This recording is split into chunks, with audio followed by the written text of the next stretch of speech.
What's up, everybody? Welcome into PFF's first review show of the NFL season. We're also doing a little grades release show here with you. I'm Trevor Sikkema. That's Dalton Wasserman. We're going to be hanging out with you guys every single Monday as we review every single game of what was the Sunday slate, and we'll give the Thursday night game some love too. I promise we will. But Dalton, I'm so excited to be here with you. So excited to kick off our review show here, release a little bit of grades, talk about some stats that told the story in a PFF style that people know and love. But buddy, I'm excited, man. How you feeling? This is going to be fantastic. Don't forget a Friday game too that we had this I know. week. That's not a normal thing either, but we had Friday Night Lights in Brazil too. But no, this is going to be fantastic. We just got, of course, just wild things happening on an NFL Sunday for the first time this year, the first of many. And of course, I mean, look, everything went exactly as we expected it. Of course. Yeah, of course yes. it did. All my predictions, 100% correct. The crystal ball just absolutely, it never fails us ever. And then we just, there's no roller coaster or anything. Just like we had a normal Saturday in college ball, we had a normal Sunday, a ho-hum Sunday in NFL ball, right? Yeah, I'm definitely still in my survivor pool, of course. Oh, I'm not. I would, no. Okay. I'm not. I'm out. I'm one of those ones. I'm out week one. Who'd you pick? Cincinnati. Oh, you were Cincinnati. Yeah, Yep. I was there too. We're going to explain that game and a lot of other games here on this show. New format this year, so we're really, really excited about this. Obviously, we're going to be reviewing every single game that you guys watch this past Sunday, and like you mentioned, the games on Thursday and Friday this week as well. But now we're throwing in a little bit of an extra twist. We're going in the middle of the day, so that's right around the time that the PFF premium stats get released. So here on this show, we're going to reveal those stats here to you guys as well. We're going to give you the top 5 players from every single team as we kind of cover all of these matchups here. But then through those, we'll give you guys a stat that told the story, so what we think really made the difference in that game, a good way for us to be able to review every single game. And then quickly, we will give you a most impressive, most disappointing, but we're going to do that with every single game. So we're going to start with the 1 o'clock slate, but before we get to that, got to talk to you about our friends over at Western Southern. Because look, as parents, we know you want your kids to grow up to be happy and successful, and of course, financially independent too. That's a big deal, right? With a UGMA account from Fabric by Gerber Life, you're arming your child with a powerful financial tool to help shape their journey towards financial success. Fabric by Gerber Life, it was designed by parents for parents to make it very easy for you to plan for your family's financial path. With a UGMA account from Fabric, you can start investing in your child's future today. Now, UGMA stands for Uniform Gifts to Minors Act. While your kids can't invest while they're minors, a UGMA account still allows you to invest on their behalf, gives their investments more time to grow. Plus, you could share your child's unique gift link with family and friends, so instead of maybe giving toys or anything they might outgrow, maybe they want to contribute to this, something that's going to last a little bit longer. There are no contribution limits, plus many tax advantages, SIPC insured up to $500,000, no commission fees, just a low, flat monthly maintenance fee. You can join the thousands of parents who trust Fabric to protect their family today. Start investing in your child at meetfabric.com/PFFNFL. That is meetfabric.com/PFFNFL, MEET, by the way, fabric.com/PFFNFL. Portfolios are managed by Fort Washington Investment Advisors Incorporated. Additional services provided by Apex Clearing Corporation. All investing subject to risk. Monthly minimum contributions are required. Learn more at meetfabric.com. Dalton, I just thought of this, since we went live. I don't have any water anywhere by. And this is going to be like a 2-hour show. There's no bye weeks in week 1. Who needs it? Who really needs it? I mean, we got through the entire 7 hours of the draft show without anything. That is true. Right? I think but I had a water bottle next to me. I was sneaking a little bit with the camera. A little movie magic when the camera goes over to somebody else. Had you not admitted it, I would have believed you because I didn't even see it. I was just locked in. Yeah. We just got to channel our inner Herman Boone from Remember the Titans. Water is weak. Water is for cowards. Yeah. Water is for getting blood off the uniform. And you don't get blood on my uniform, Dalton. Precisely. How was that? Have you seen that movie at least? It has been a long time, I won't lie to you.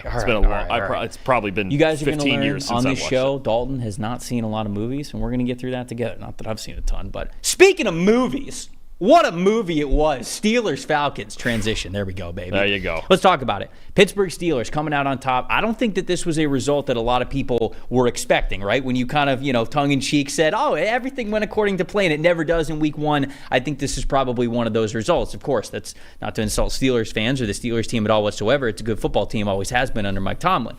But to go into Atlanta, the team that was the talk of the town all offseason, and to beat them without scoring a touchdown. Very interesting. Dalton, give me your stat that told the story here with this one. How did we get to this result? Well, they beat them in the most Steelers way possible. It's like they've been doing since the beginning of time, since the days of Mean Joe Green, right, and all the way through the 2000s with James Harrison and those guys. But a 90.6 team pass rush grade, which for one guy is amazing. For an entire team, it's just dominant stuff. And it's exactly how the Steelers want to win games.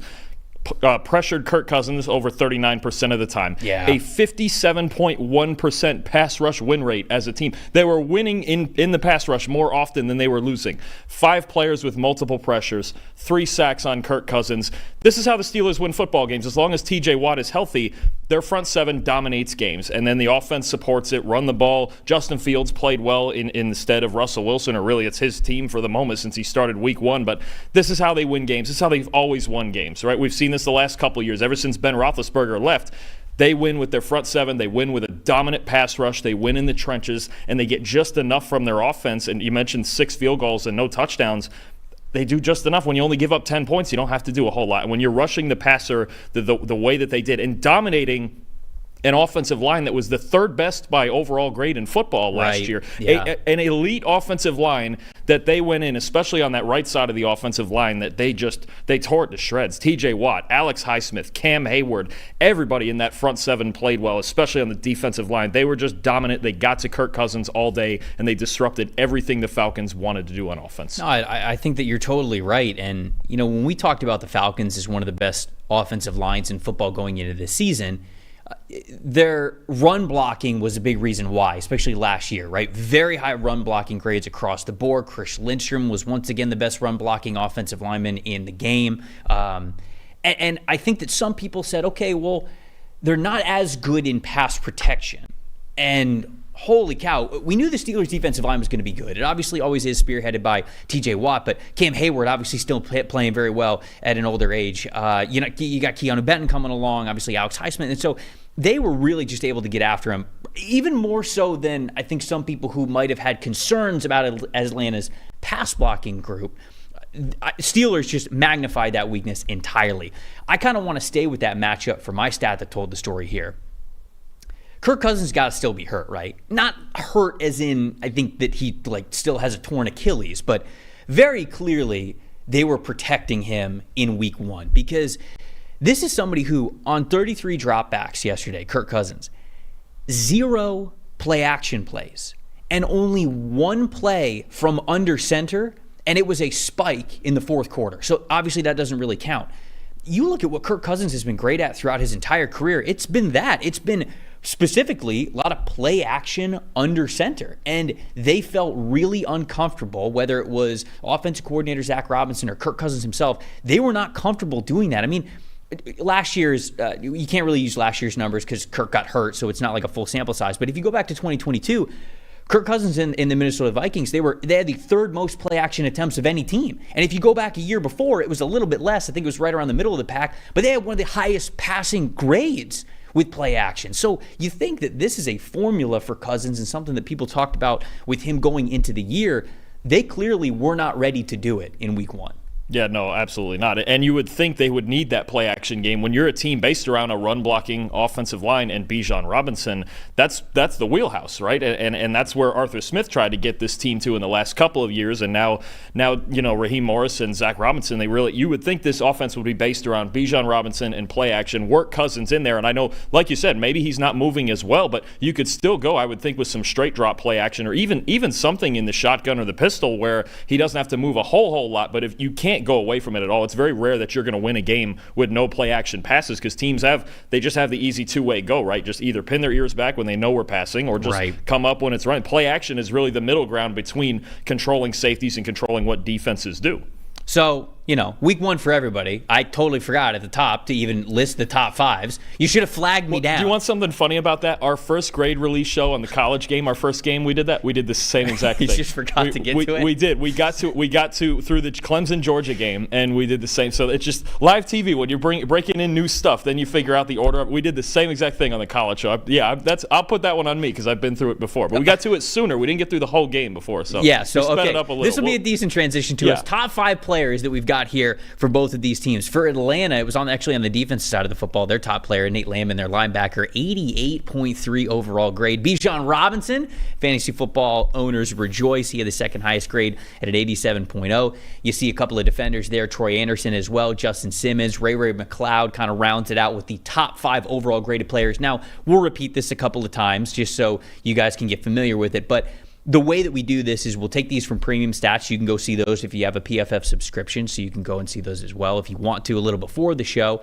But we filter it out for guys who played at least 25 snaps. So, players who played 8 snaps, 6 snaps, something like that. The smaller sample size can sometimes skew a PFF grade if you're really not playing a full game. So what you will see on the screen, these will be the highest graded players who played at least 25 snaps. We feel like that's a good way to judge and to shout out the players that really contributed to the game to the most. And you see that we'll always mention quarterback for all of these teams, whether they made the top 5 or not. Sometimes they will, sometimes they won't. Here, Kirk Cousins did not make the top 5, not at all. He was a bottom 5 player for the Atlanta Falcons, 42.1. Just the numbers were not good for him in any way, shape, or form. If you want to flip over to the Pittsburgh side of things, a lot of defensive players at the very top, as you mentioned. TJ Watt, 95.3. A very good game for TJ Watt that we had this past game. And I mentioned Cam Hayward playing at a very high level as well. Deshaun Elliott getting himself an interception. 2 guys on the offensive line who the Steelers have needed their offensive line to play better. James Daniels, Dan Moore Jr. playing well, grades in the mid-70s. And then Justin Fields, was he asked to do a lot? No. It was a lot of rollout stuff. It was a lot of half-field read stuff. But hey, PFF grades, we're judging sort of what you are asked to do here. Are you operating the offense the way that you are supposed to? And you know what? Fields had a pretty good day doing that. He did, and honestly, that's my most impressive player. And for a guy who probably didn't know until maybe Thursday that he was starting, still waiting on Russell Wilson's calf injury and see where that's at, I thought he was really good. A 79 overall grade, a 77.4 passing grade, 3 big-time throws. And I think the only thing to clean up was just some accuracy things, especially on the shorter throws, ball placement, not the most consistent, but he did enough. And you know what he didn't do? He didn't put the ball in danger. He didn't force balls down the field. You didn't see him try to extend plays too much. If he made a decision to scramble, he was going to scramble. If he made a decision to throw, he was going to throw. But he did exactly, he understood the assignment. Mm-hmm. Just go in there, let my defense win the game. Let the running game win the game. Make the throws that I need to make for the most part, and that's enough for this Steeler team to win. Because honestly, that's what they didn't get enough of last year, the last couple of years, with Kenny Pickett, with Mason Rudolph, with Mitch Trubisky, with whoever was playing. There was too often where it was just, look, we don't need to score 40. We're not a team that scores 40 points. We don't need you to go. And 3 big-time throws is really, really impressive stuff considering I think he only had 21 or so pass attempts, somewhere in the low 20s. It's not like it's high volume either. So he's capable. He's always been capable of making big throws. Mm-hmm. He made 3 of them. I believe 1 was incomplete or called back on an offensive pass interference that was shaky at best. But no, he did a really good job managing the game. And I know the game manager thing is often used as an insult, but in this case and for this Steeler team, it's exactly what they need. If Fields continues to play like this, he's got a shot to continue to be the starter. Yeah, I mean, I completely agree with you there. It feels as though it wasn't exactly the open competition that it was billed to be in Pittsburgh. It felt like, it was probably Russell Wilson's to start the season all along, but obviously he doesn't start in this one because of injury. So Fields kind of opening the door here with how he played, getting the dub down in Atlanta. My most impressive, it has to be TJ Watt. We saw their highest PFF grade, and for a reason, right? He got a sack in this game. He had 2 more sacks that didn't count just because they were no plays. They ended up being called off because of penalties, but he had 2 more sacks there, so I wanted to make sure I shouted those out. But 3 pressures in this game, 17.4% pass rush win percentage. That's sort of more towards the TJ Watt that we know he is capable of, because it feels like the win percentage has been down a little bit over the last couple of years, even though the sacks have been up. That's a trend in the right direction, so you love to see it from TJ Watt. And then the most disappointing, you kind of highlighted it in what you were talking about, the Falcons offensive line for me. Drew Dahlman, Matthew Bergeron, Caleb McGarry, all of them pass blocking grades below 40. I mean, that's not even like average. We need the floor to be better for the Falcons pass rush group, but they were the most disappointing to me. Who is your most disappointing? Then we'll move on to the next. I'm going to go on the other side of the trenches for the Falcons here, and we talked in the preseason about their pass rush needing to improve, hoping the Matt Judon trade would help them, hoping some guys would break out, and this was not the game. This was not the game that they did that. A 56.7 team pass rush grade. For as much pass rush as the Steelers got, the Falcons didn't get any, and the ageless Grady Jarrett was the only player that they had with multiple pressures on their team. So they really need somebody else to step up, especially off the edge, to get a pass rusher. They're going to find themselves in more spots like this. Somebody in the chat said, is Desmond Ridder owed an apology yet? All right, probably not. Probably not. Yikes. Look, we talked about the Falcons passing group last year with Desmond Ridder and Taylor Heineke. 49.4 season grade. Kirk Cousins' first grade, lower than that. I'm just saying. Look. They made the right decision trying to upgrade. It's a work in progress. It is interesting to point out. New coaching staff, new quarterback. Sometimes it does take time. It does take a little bit of time. I think that's something that we're going to repeat throughout this show. Patience is really something. Not a lot of it. In the football world, there's not a ton of it. Not a ton of patience. You only get 17 regular season games, so I do kind of get it. Arizona at Buffalo. This ended up being a really good game up in Buffalo. Arizona was traveling all the way up to New York to face them with this one. Buffalo comes away victorious, 34-28. Big time comeback from them. When we look at the top 5 graded players, I'll start with the Buffalo Bills for the top 5 graded players. Greg Rousseau, we talked about him needing a really big year for the Buffalo Bills. He is their highest graded player at an 87.2 from this past game. You flip sides to the other side of the trenches. Deion Dawkins, 79.6. Khalil Shakir, who was going to step up at wide receiver for this Buffalo Bills team? It looked like it was Khalil Shakir who had the highest grade there. Your boy James Cook with a 76.4. David Edwards, another shout-out along the offensive line. And then Josh Allen, a 75.0. But, man, he was just responsible for so much of what they were doing. It wasn't perfect from Josh Allen, but certainly they won this game off the backs of him, and they're going to do that throughout the entire season there. Yeah, I agree. And Allen's the centerpiece of it, but I think you mentioned Shakir, and I think it's the entire group of wide receivers that stepped up for them. And that's really my story for this, my stat that tells the story for this game. Bills wide receivers a 76.2 receiving grade. Now, is that world beating? No. Is there any singular guy that teed off? No. But you had 5 different receivers with at least a 67 receiving grade. Keon Coleman, Khalil Shakir, Mac Hollins, Curtis Samuel, and even Marquez Valdez-Scantling, the 5th guy who only caught 1 ball, but he's a guy who brought a changeup. The 1 ball he caught. 3 tight ends on the field, deep drop play action, 15-yard curl. It's things like that schematically that they can use all of these guys for and all these different skill sets. I think the Bills' receiving core is better than the sum of his parts because you've got Allen throwing them the ball. You've got Joe Brady, who, look, they played the second half of last season with this same mindset. Stephon Diggs got less targets. They spread the ball around more. They ran the ball more. They have Dalton Kincaid and Dawson Knox. You think about it. You throw in these 5 guys and the 2 tight ends, and James Cook, and Ray Davis, for that matter, who I thought looked good in limited action yesterday. They have nine guys they feel comfortable throwing the ball to. I don't think every team in the NFL can say that. And then you have Josh Allen throwing them the ball. So I was just really impressed with the Bills' wide receivers. I think this was a huge story coming in. I wasn't as worried about it as some were. I think this is a talented group, even though it doesn't have a Tyreek Hill or a Justin Jefferson. When you have Josh Allen at the center of it, and these are at least good players. Shakir's a good player. Obviously, Curtis Samuel's been at least a decent player for a long time. Keon Coleman is a borderline. Did you have a first-round grade on him? I don't remember, but he's no, but still a borderline first-round pick that went early in the second, and a guy they believe in. He could have gone in the first round. I think they have a balanced group, and I think it's just a continuation of the hot streak that they had the second half of last season. Will there be games where you go, man, I really wish we had a Justin Jefferson or maybe even a Stephon Diggs? Yeah, but I think this receiver unit's greater than the sum of its parts. Coleman ended up leading the team in targets, catches, and receiving yards. So, he didn't yield the highest PFF grade, but that's something that you like to see is really getting him warmed up already this season. Let's look at Arizona's top 5 grades, and that'll kind of get into what my stat that told the story was for the Arizona Cardinals. The top graded player, we start on the defensive side of the football for the Arizona Cardinals, linebacker Mack Wilson Sr., a fantastic 87.9 overall grade. Then Zaven Collins, the resurgence of Zaven Collins, switches over to the edge full time. He was an off-ball linebacker. He was drafted as an off-ball linebacker, but bigger for that position. They end up moving him to the edge because he really wasn't playing well as an off-ball guy. Now they move him on the ball, 85.8 grade. That's a great start to this season. And First time he played that position full time was last year, and it was his best grades as a result. So you love to see that. Paris Johnson Jr., you and I talked about him needing to be a big-time player for them when we were going through our division previews. This guy, and he ended the year last year. From week 10 on, he was playing some really good ball, 83.9 grade. I think that might be his best single-game grade. I don't have it right in front of me, but if it's not, it's got to be close. Will Hernandez playing well. Greg Dortch really being able to step up, get a lot of targets. We see Kyler Murray there with a 75.6 PFF grade on the day. The stat that told the story for me was a tale of two halves from the Arizona Cardinals, specifically on the offensive side of things. At one point, the Cardinals led this game 17-3. And when you look at how this offense was humming in the first half, okay, EPA per pass, 0.619. That is high. That's a very, very high mark. Lethal, yeah. EPA per rush, 0.212. Like, also extremely high for an EPA per rush.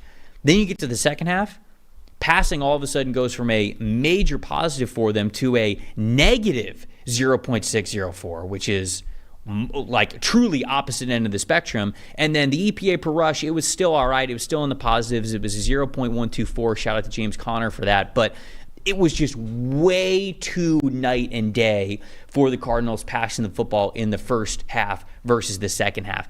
This team was 2-5 in one-score games in 2023.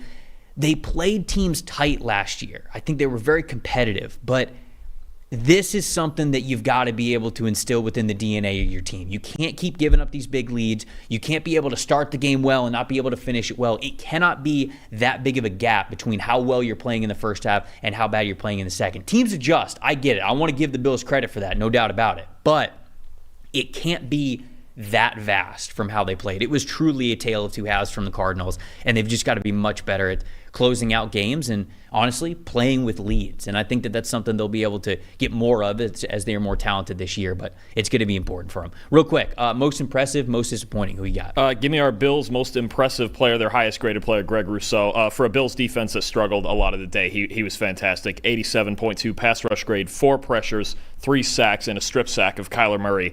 He was the dominant force in this game. I thought Von Miller looked good off the other edge too, but Rousseau was far and away their most impressive player. I go to the other side with most disappointing.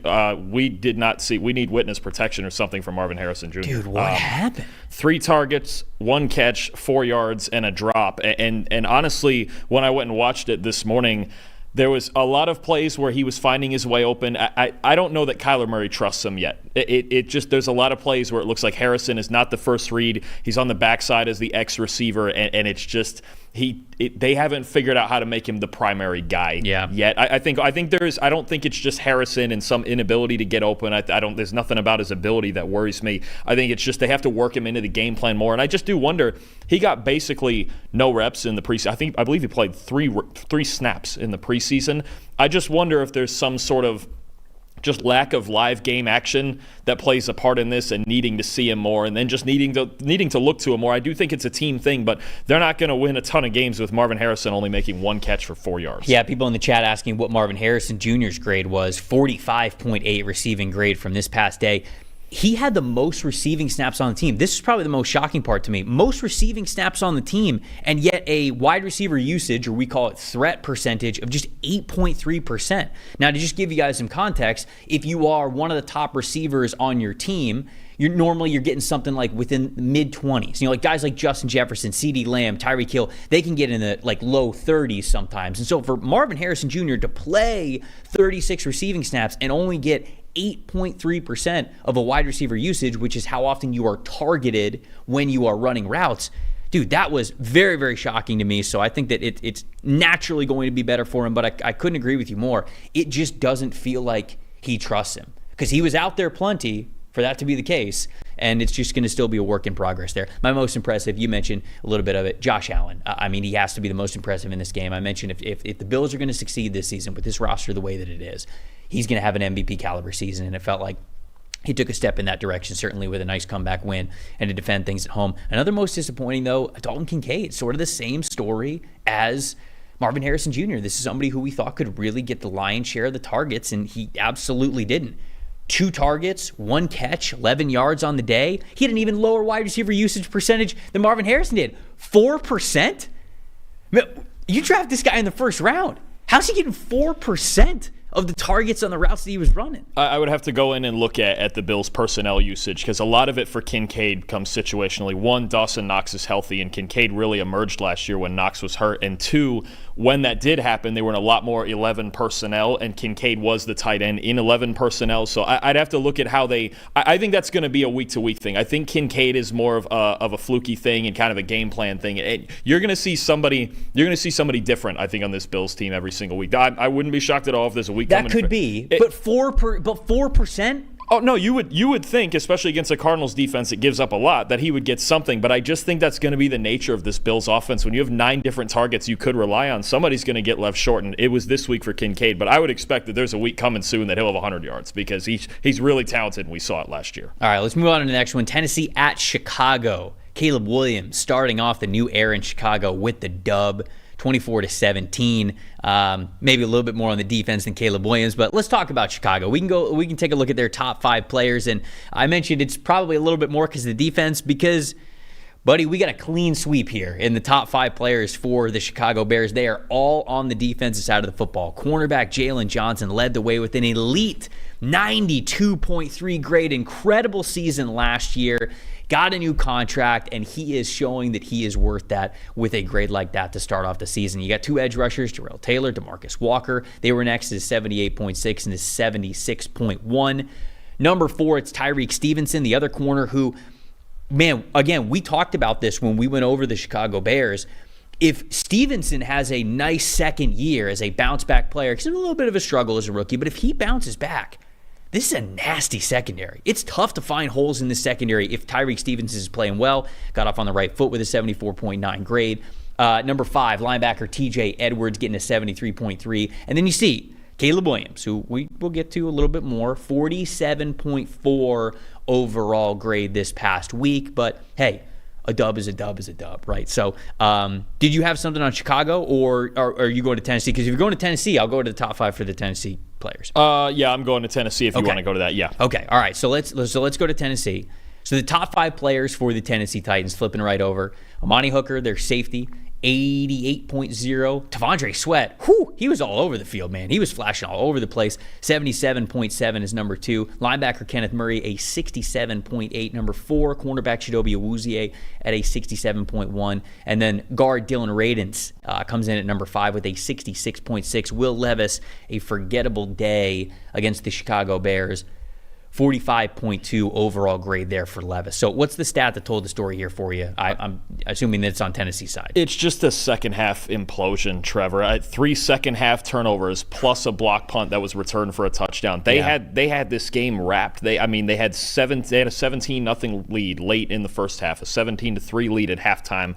And their offense, on top of all those turnovers, only produced 55 total yards in the second half. It was a complete implosion, a game that the Titans have to walk away with feeling like they should have won. And you look at those turnovers, especially the Tyreek Stevenson pick 6. I mean, that's from Will Levis, a young player you think maybe could be in for a second-year breakout. That turnover, the backhanded pick 6, and I don't really know even still what he was trying to do there. Throw it away. He was trying to give us one of the greatest memes of the season, honestly, with the mid-play surrender cobra is one of the most incredible things you're ever going to see. It's stuff like that that's inexcusable. And for a player like that, who I thought through the first half managed the game very well. Was it flashy? No, but they were running the ball well. He was checking it down. They were moving the chains. They were up 7. So he had him up 17-3 at halftime, and they had balance. And Tony Pollard looked good. Yeah, and you just can't. For a team, this was the thing I worried about for the Titans, is I thought, you know what? They have enough talent to be competitive in a lot of games, but they're going to find ways to lose. They're just going to find, and yesterday they just found a way. They found a way to lose that game in all 3, really not even all 3 phases. In 2 phases, offense and special teams, you just can't have certain things, punt protection, obviously special teams has to be crisp, but that backhanded pick 6, it's plays like that that are a problem, Truly. Right? His second interception is the end of the game. He's trying to make basically a Hail Mary play. Right. We had a strip sack that we'll get into in a minute, but you just can't, in a tie game, or actually they were up by a point at that point. With the lead, you just have to understand, you have to have that awareness, but that's just what it is for me. It's just, I could go with several stats, and the Bears only had 148 total yards in this game. You give up 148 yards on defense to an offense with all of those weapons, you have to come away with a win. So their offense and their special teams just imploded in this game. Yeah, and it was a situation where, my stat that told the story, I'm going to go back to the Bears defense because I think they're legit. I think it's a really good unit. I said that they could be top 15, top 10 in a couple of different categories. And again, especially highlighted the fact that if Tyreek Stevenson's having a good year, this secondary is going to eat. And I think they're going to eat also through their leader in Jalen Johnson. If Johnson's playing well, I think that just makes it makes this secondary top 10 in the NFL. I really do believe that. And I think that we saw flashes of it yesterday because yeah, all right, it was sort of back and forth. It was a little bit of a struggle. The Titans were obviously winning the game in the first half, but then the second that Levis started to make mistakes, make decisions that he shouldn't have, they were there to pounce. Pounced on him. That's the thing about a great defense is, yeah, the bender don't break thing is an important I think that it's an important feeling or an important motto to have because you want your floor as a defense to be relatively high. But the ones that become elite, the ones that become like top 10 units, those are the ones where when this guy makes a mistake, when this running back chooses the wrong hole, if he's got the ball in the wrong hand, if he's like carrying it a little bit loose, whatever it is, you're there to make takeaways. You're there to make takeovers. And I felt like the Bears defense did that really well in the second half yesterday. Ended up yielding a negative 0.297 EPA per play, which is a really good score on a total game. 89.5 coverage grade. I mentioned how good that secondary can be. Just 127 passing yards allowed, and they got those 2 interceptions. I think the takeaways are big ones, but like again, when you talk about, okay, the passing yards were down, but also the takeaways were up. That's an elite defensive performance. So kudos to the Bears, where there's some people in the chat that are saying like, hey, they were saying the grade in the 40s for Caleb Williams, that could have been generous because of some of the throws that he was missing, some decisions holding on to the ball a little bit too long. He struggled, but the defense was able to pick him up, and I think that was a really important part of him being able to start this season off with a win, and really important for Caleb Williams specifically because we were watching this game together yesterday, and there were a couple of throws from Williams that I said to you, that throw was I'm back at USC in Lincoln Riley's offense. I'm going to get to throw the ball 50 times a game, so it doesn't really matter. And if I don't score 50, my team's going to lose. You saw some of that mentality with him yesterday. So for him to struggle, and yet the defense still got him a win, could go a long way for him mentally when we talk about that leap from playing in college to the NFL. This might have been exactly what Caleb Williams needed. And it's weird to say with him kind of struggling as much as he did, but I think in the long run, this win and how they won it could mean a lot for Caleb. Understanding his place on this team and in the offense, right? Knowing that he doesn't, if their secondary and their back seven plays like that, and actually in 1 second I'm going to get into the front four too, but if their defense plays like that, then he doesn't have to have the Superman complex, right? He doesn't have to have he never had that defense at USC. Never had it. So he had to carry the team. If you have a Bears team that Caleb Williams doesn't have to carry and he doesn't have to win Offensive Rookie of the Year, you actually have a better football team. So I think you're right. It is encouraging in that sense that that they started the season this way. And I'm going to stay on your defense right here with my most impressive players. I've got 2 of them. Look, their back 7, I think they have a ton of talent. TJ Edwards, Tremaine Edmonds, and a linebacker. You talked about the secondary, but they traded for Montez Sweat last year, but I was worried about their defensive line. They were the lowest graded defensive line in the league last year, and I need other guys to step up. Well, in this game, they had 2 other guys step up. One is DeMarcus Walker, who they signed last year in free agency, 77.6 pass rush grade. 25% pass rush win rate, 5 pressures, 4 hits on Will Levis. He was in Will Levis's lap all day. Then a very recent trade acquisition, Darrell Taylor, a similar 77.4 pass rush grade, 3 pressures, 2 sacks, including a fourth quarter strip sack of Levis that was a huge play, directly led to a field goal. If they get more depth beyond Montez Sweat, Sweat didn't have his best game in this game. If they get more depth with guys like Walker, with guys like Taylor, with somebody like Austin Booker, who we talked about before, now you've got a really dangerous defense. And not just a top 10 secondary. You start talking about a top 10 defense, maybe a top 5 defense, if they get more depth of this pass rush and they get Sweat going. Guys like DeMarcus Walker and Darrell Taylor can turn this. They can turn this into an elite unit. Yeah, because I can't remember if you mentioned it because I was looking at something. Did you mention that? I think Sweat had the lowest pass rush grade amongst like the starters. I think that's correct. I think he had the lowest pass. And if you can be as effective as they were on defense with Sweat, who it felt like was carrying that front seven last year. Well, you suddenly can't slide protections. If you have one great pass rusher, right? Yeah. You suddenly can't slide protections. We saw this with the Browns back when they picked up Zadarius Smith, when it was, everything slides towards Garrett, right? Well, you can't just slide it towards Garrett when you have talented guys on the other side. The Bears are working with the same formula right now. If these guys perform,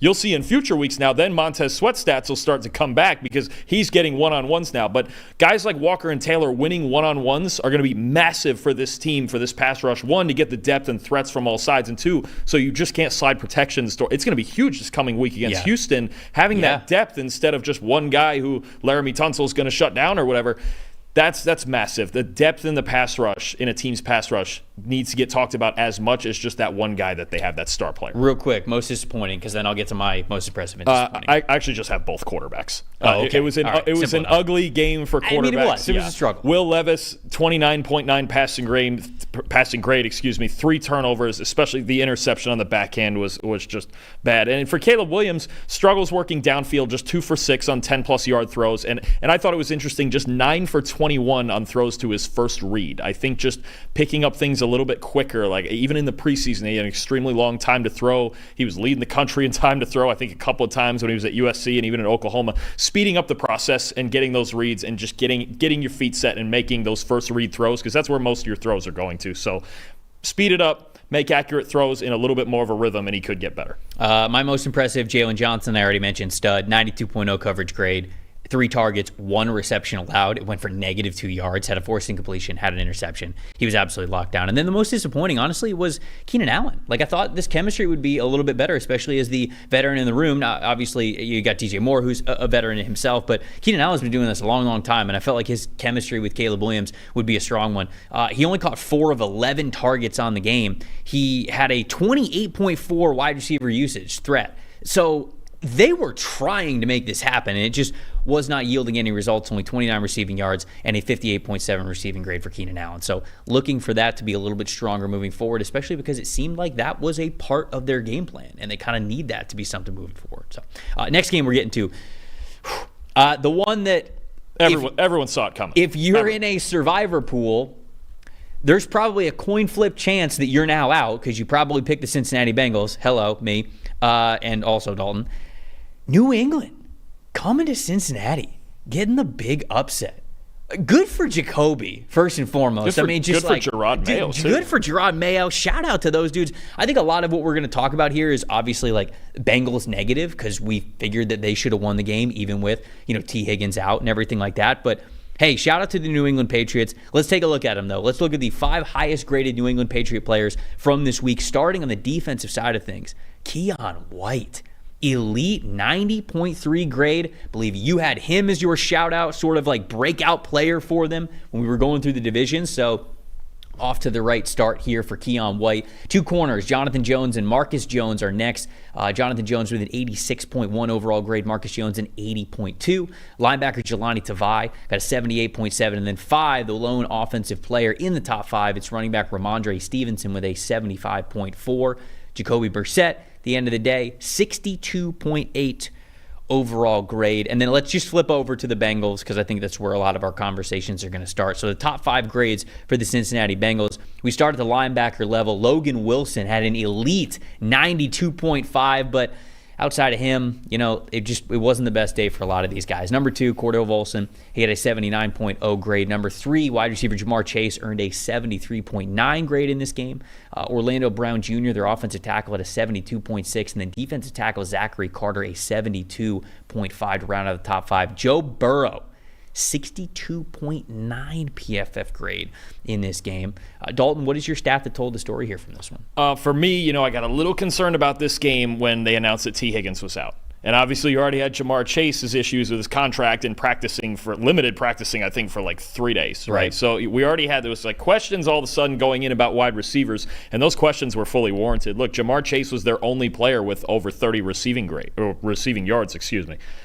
They just didn't have the weaponry in this game to compete. And if you covered Chase, it was a wrap. I mean, you have a team receiving grade of 51.7, Zach Moss dropped 2 balls. Tanner Hudson fumbled a ball at the 1-yard line going in a touchdown that would have changed the game.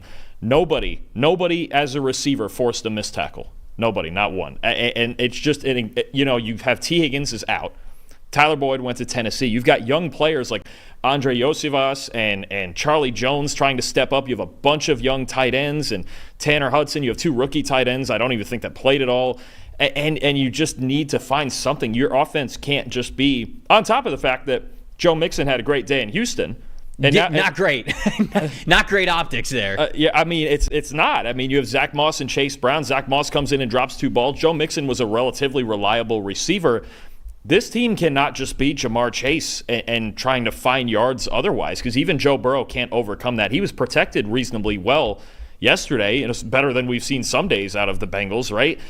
They need weapons, and if they don't have T. Higgins healthy and they don't have Jamar Chase really rolling, I'm not sure where the production's coming from, especially now with Tyler Boyd gone. And I know Boyd was the clear third option, but he was at least reliable. He's another guy that Joe Burrow could look for on third down. The Patriots secondary won the battle of this game, and the Bengals need to find answers really quick at receiver with going into Kansas City next week. Yeah, I think the Bengals also need to find answers when it comes to run defense, because holy cow, man. I mean, we went into this season saying that the Patriots offensive line was a major issue for them. They're even going to be able to run the football. They were able to a little bit last year. Pass protection was sort of a greater worry, but man, they took it to the Bengals in this one. When it comes to run defense, Logan Wilson, we mentioned, who had the highest grade of any of the Bengals defensive players, he's the only player with a run defense grade yesterday above 70, above 70.0. Everybody was far below 70. B.J. Hill, 43.4, their interior defensive lineman.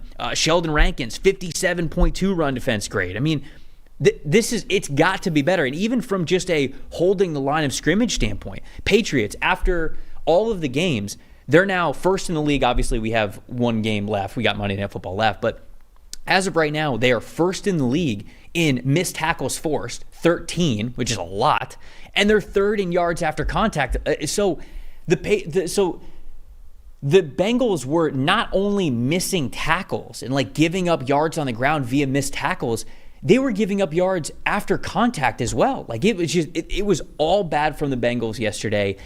For as much as I worried about some of the offensive stuff with them, which, let's be fair, they had a touchdown that was a beautiful ball to Mike Gesicki that just kind of barely moved on him, and it ended up getting called back. The very next play, Burrow throws a strike to Tanner Hudson, and he's walking into the end zone, and I can't even remember who punched it out, but an incredible job of somebody just going for the ball, punching it out right before the goal line. So it's like, obviously, they score that touchdown, they could win that game. They're up 7, they're up a point, whatever. And I think the game's totally different if either of those touchdowns work, but they didn't. And so I don't think the sky is falling with Cincinnati.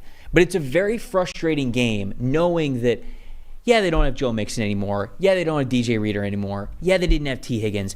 But you felt like this team should have been stronger than that. And it just felt like everything that could go wrong for the Bengals went wrong, and it looked like a team that's just not in sync right now. You mentioned a guy, DJ Reader, and when he was in Cincinnati, there was a heavy split between when he was on the field, they were pretty much a top 5 run defense, and when he was off the field, especially with injury, if he was out for whole games, they were in the bottom like 6 or 8. I forget how far down it was, but DJ Reader being on the field was a lot of times the difference in their run defense being a good or a bad unit. And obviously now he's in Detroit. That's the loss that would concern me the most, because he was just such a force inside. Double teams were mandatory when Reader was out there, and they're mandatory in Detroit when he's out there too. He's one of the best run defenders in football. I don't think he's a guy that the traditional stats would say, oh, he's the flashiest guy, he's a household name, but he's one of the most impactful players in the NFL. And Cincinnati losing him and playing the way they played yesterday in run defense is a massive concern. It showed, no doubt about it. They did not seem ready for it. And if you want to move on to most impressive and most disappointing, I'll start with most disappointing. Zach Taylor. Bengals have not won a season opener since 2021. Like, the season starts with week 1, and it feels as though the Bengals over the last couple of years, they've had some stinkers out of the gate. And I don't know if it's just how they're handling things in the preseason, if they're just not going full throttle because they don't want guys to get hurt, or like, obviously there's a couple of things at play. You have guys in and out of the lineup. Higgins, his contract situation, and obviously Chase's contract situation as well, kind of coming down to the 11th hour with him even being able to play. So There's a lot of things that were at play here for the Bengals, but it's just another year where they were not mentally ready for week one. And I think that's really frustrating. So that was disappointing for me. Most impressive, though,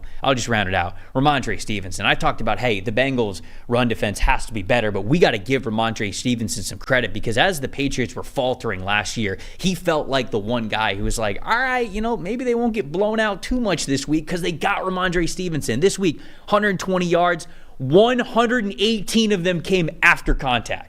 This dude is a stud. Tank. 10 missed tackles forced this week, 4.7 yards after contact per attempt average. Bengals got to be better on run defense, in run defense, but you got to give Ramondre Stevenson his flowers. Hell of a game from him. It looked like a game with Belichick coaching it, didn't it? Let's just play defense and run the ball and milk the clock and get to the end of the game ahead, right? I mean, they really, Stevenson was a brutal force. He's just such a physical player. And that would be a concern for me with the Bengals is it seems like every time in these week one losses, they get out physical. Talk about playing teams like Baltimore and Cleveland and now New England. They need to come out and just play more physical, right? But I'll tell you a guy who's playing physical for New England, Keon White. You mentioned him as their highest graded player. 2.5 sacks, a 90.8 pass rush grade. And for a guy who's 290 pounds, Trevor, all 3 sacks that he was involved in, he's in a 2-point stance. He's moving all over the place. Look at that. He's off the edge. He's inside over guards. He's standing up. There's times he's standing up in the A-gap. You have to, not only is he really, really good, you have to find him. And he's a real schematic problem as well as a talent problem. He is moving all over the place, and he's getting into the category. What I saw yesterday wasn't just good. It was freakish. 6'5" and 290. That's why they draft him. 6'5" and 290 and getting in a 2-point stance and dominating an experienced offensive line that for the most part has played well, or at least has played together for a long time. He's a guy who, when you shift protections and you get to the line of scrimmage and you're playing New England, you better find him because he's not going to be in just one spot the entire game. He lined up in just about every spot imaginable. So Keon White, just amazing. And sticking to the receiver theme, the most disappointing thing for me, we only saw Jermaine Burton on the field for 4 snaps, and he ran 1 route. And in a day when T. Higgins was hurt. Yeah, this was supposed to be him stepping up. And did we not see a lot of good from Burton in the preseason? We did. And weren't all the reports from practice really good from Burton in training? Seemed like it.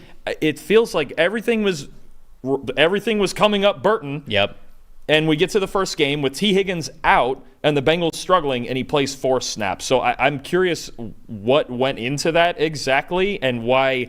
You have guys like Yosivas and Charlie Jones out there who are good players and are good route runners, but Burton brings the home run ability, even just to get the safeties off me. Even if he's just out there as the speed threat running a 4-3, get the safeties off me. I'd be very curious to hear why Jermaine Burton only played 4 snaps. I'm not hitting any sort of panic button with the Cincinnati Bengals yet, obviously because we've seen them struggle out of the gate in years past and then obviously be able to play well. But these are the things that it feels like has to get ironed out with this team. But hey, again, shout out to New England Patriots. They came into Cincinnati, took care of business, and got the win. Somebody in the chat was talking about Kalen Bullock, the safety from the Houston Texans. Great transition into our next game here in the 1 o'clock slate. Houston traveling to Indy and picking up the win 29-27. This was just a damn good football game, man. I mean, it wasn't perfect. I'm not going to sit here and say it's perfect, but it was a division matchup to start the season with both teams going big.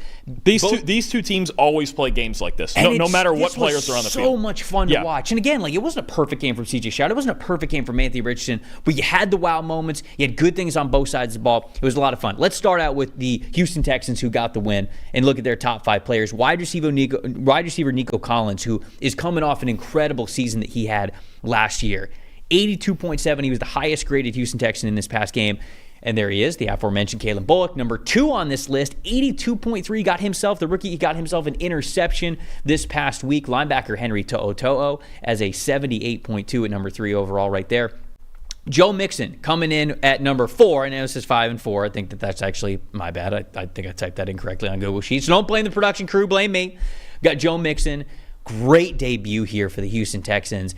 73.1 overall grade. Ton of stats in this one as well. Tight end Brevin Jordan, 71.8. And I mentioned CJ Stroud didn't have the best day, but still, 67.9. He did some things well. He did some things that he'd like to clean up, but it was a solid game. Let's flip over to the Indianapolis Colts on the other side. And man, remember a couple of years ago when we were talking about the Colts offensive line and like, man, they gotta totally throw this thing away. They gotta totally restart everything. We don't know what happened. Over the last 2 years, this has once again been a fantastic unit. And this game, they came out and made a statement. 3 of their top 5 graded players all along the offensive line, with both of their guards here at the very top. Will Fry's a 93.0 grade. Quentin Nelson at number 2 getting a 90.7 grade, 2 elite grades there.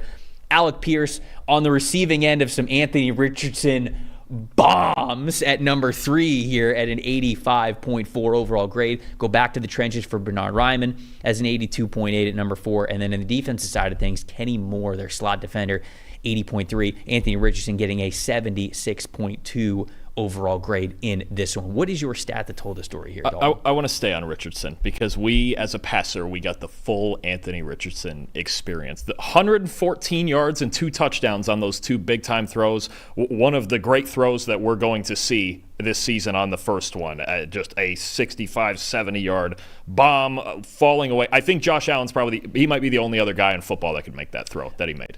Joe Milton does exist. Joe Milton exists. You do need to throw Joe Milton in there. He does. You're required by law. I got to see it in game action. I mean, I don't. You don't think so? He threw it 100 yards in practice. All right, fine. Josh Allen and Joe Milton and Anthony Richardson, the 3 biggest freak arms in football. But and the other ball was just a laser, the second touchdown too, over the middle. But the rest of his passes, here's the rest of his line without those 2 throws in: 7 for 17. 98 yards, an interception, and a 51.3 passing grade otherwise. Okay, if you take out those 2. And it's exactly what we get out of Anthony Richardson. You see amazing, amazing stuff. Game-changing stuff. That first throw that's not supposed to be possible, right? He can do things that are impossible. But I need him to do things more consistently, the things that are possible, the normal things, right? You can't, you're not going to, those are high variance things. You can't chuck it 70 yards every play, right? So 7 for his other 17. Can you? I mean, he could if they get a step open 70 yards downfield every play, he probably could. But I mean, and there's certain colleges that get like that too, honestly. But no, Richardson, we got everything that we know Anthony Richardson is: a home run hitter. A guy who can just absolutely wow you with plays that make almost no sense. And then the inconsistency as a passer that you go, man, if I could just fill in the gaps here. If I could fill in the gaps here, this is the elite player. This is the dark horse MVP candidate that everybody wants. This is the fantasy god that I think is probably they're getting anyway with all the rushing and all of that. But honestly, that's going to be the story of the Colts season, is that right there, is Anthony Richardson on the non-highlight plays getting more consistent and going better than 7 of 17 and being a more consistent force, because it's an offense built for him to succeed under Shane Steichen. I mean, I've loved the connection since we saw the beginning of it with Richardson and Steichen. So that's something that I'm continuing to watch and evolve, and we're going to see some fantastic plays as long as he is healthy. I have no doubt about that. A stat that told the story for me is sort of like an interesting one, and it's sort of kind of like a shout out to like what PFF is. CJ Stroud had 3 turnover-worthy plays in this game. Only one of them became an interception. And I genuinely think I see some people in the chat who were like, hey, the Colts should have won this game. And I think the Colts could have very well won this game because it was tight. It was tough all the way around from the first kick to the last. And that, I think, just made the difference is Stroud had 3 plays where he put the ball in harm's way. Now, I think he did throw an interception on the last turnover-worthy play, and I believe it was a flag that just took it away. So it was a flag that was part of why it was an interception. So that one you sort of take with a grain of salt, but even the other one could have made all the difference in the world if it was a turnover-worthy throw that ended up being a turnover. And so that is sort of a PFF way to look at this game. Is it was a 2-point game at the very end. This was close. This is a very close contest. But to throw, I'll even just say 2 turnover-worthy plays if you want to take away the one with the flag, and only have one of them, you only paid for it once. That sort of made all the difference in the world in this game. Better to be lucky than good sometimes. Sometimes it is. So I think that is the stat that told the story there for me. Most impressive and most disappointing. Who do you have in this? Most impressive, Nico Collins. And he was the best player on the stud. He was the best player on the field in Week 18 when they played last year for the division title. He was the best player on the field in this game. 6 catches, 117 yards, and 84.9 receiving grade. And you know, everybody was talking about what kind of roles. We have all these weapons in Houston. What kind of roles are they going to? Well, they're very clear cut. Stephon Diggs is a movable piece as a Z who's going to motion and do all the complicated things he did in Buffalo. Tank Dell is a primary slot guy, and Nico Collins is that big, singled up X receiver that's going to win the battle. And on 5 of those 6 catches, Trevor, from what I saw, he was the guy isolated on the backside by himself. And why is that so important against the Colts? The Colts are really good in the slot with Kenny Moore, right? They're pretty good at safety. But at outside corner, that's the weak spot for the Colts. And if you have a guy you can put out there on the backside, let's say you have Trips on one side and Nico by himself, that's where Stroud was going with the football. So if you have that guy, well, they have multiple guys who can win one-on-one. But if you have a guy like Collins who you can isolate to one side of the field and just have succeed over and over and over without even having to scheme, just go, okay, he's over here by himself. Nico, run a slant. We got you. It's a wrap. We know you're going to win. CJ's going to put the ball on the spot. His role in this game specifically against this team made him the most impressive and most valuable player, just like it did in Week 18 last year. And then most disappointing, actually, is the Texans' defensive line. You mentioned the Colts' offensive line. You know, you bring in Danielle Hunter. You've got Will Anderson developing. You got some interior guys you brought in too. And they lost the battle in this first one. Despite winning the game, the Texans' D-line has a lot of work to do. 38.1 overall grade as a group, 29.5 run defense grade, and just 7 pressures among their defensive line. I believe Danielle Hunter was the only player with multiple pressures, and I want to say I think he had 2 or maybe 3. But either way, as a unit, they're going to have to play a lot better than that. I know the Colts' offensive line is really, really good, but this pass rush led by Anderson and Hunter has to be better. Yeah, obviously, if one defensive line is not going to play well, the transition to my most impressive was that Colts offensive line. Again, we've talked before 2 years ago is this offensive line cooked? Are they going to have to make a lot of changes? And I just think that they bounced back in an incredible way, especially to start out this 2024 season. No Colts offensive lineman had an overall blocking grade below 70. Just playing so well as a unit. Obviously, we mentioned Fries and Nelson both had grades above 90 in blocking, so that was really impressive. Most disappointing is that Anthony Richardson to A.D. Mitchell connection. I'm not going to say that A.D. Mitchell was the most disappointing, even though when you look at his stats, he had just 1 catch for 2 yards on 5 targets. I'm not going to say that he was the most disappointing because when you actually watch the film, he's open. And there are even a couple of times when Richardson throws it his way of those 5 targets where the ball is just out of reach. They're still getting that chemistry together. The connection was disappointing to me because, again, you hit on even one of those extra throws from A.D. Mitchell. It could have meant all the difference in the world for the Indianapolis Colts. So I think people see the potential of this offense, and so do I. When you look at how A.D. Mitchell was emphasized, wide receiver usage or threat percentage on 19 receiving snaps, 31.6%. When this dude was on the field running routes, they were going after him because they know that he's a stud. They know he can win in that regard. So I'm looking forward to that connection being better. And if it was just a little bit better out of the gate, Colts might have won this game. The chat pointed this out. Stroud actually did not have an interception. I forgot that was one of the interception that was thrown back. So he did not have an interception in this game. But he still had more turnover-worthy plays that he did not pay for, which obviously makes the point still stand that, man, if one of those turnover-worthy plays would have gone the other way for the Colts, again, maybe the score is a little bit different, but I cannot wait to watch these teams face off again. It's one of the best young teams, trending teams, I should say, in the NFL. Look, touchdowns, Tutty's taking it to the house, in for 6, whatever you want to call a touchdown, one thing is for sure.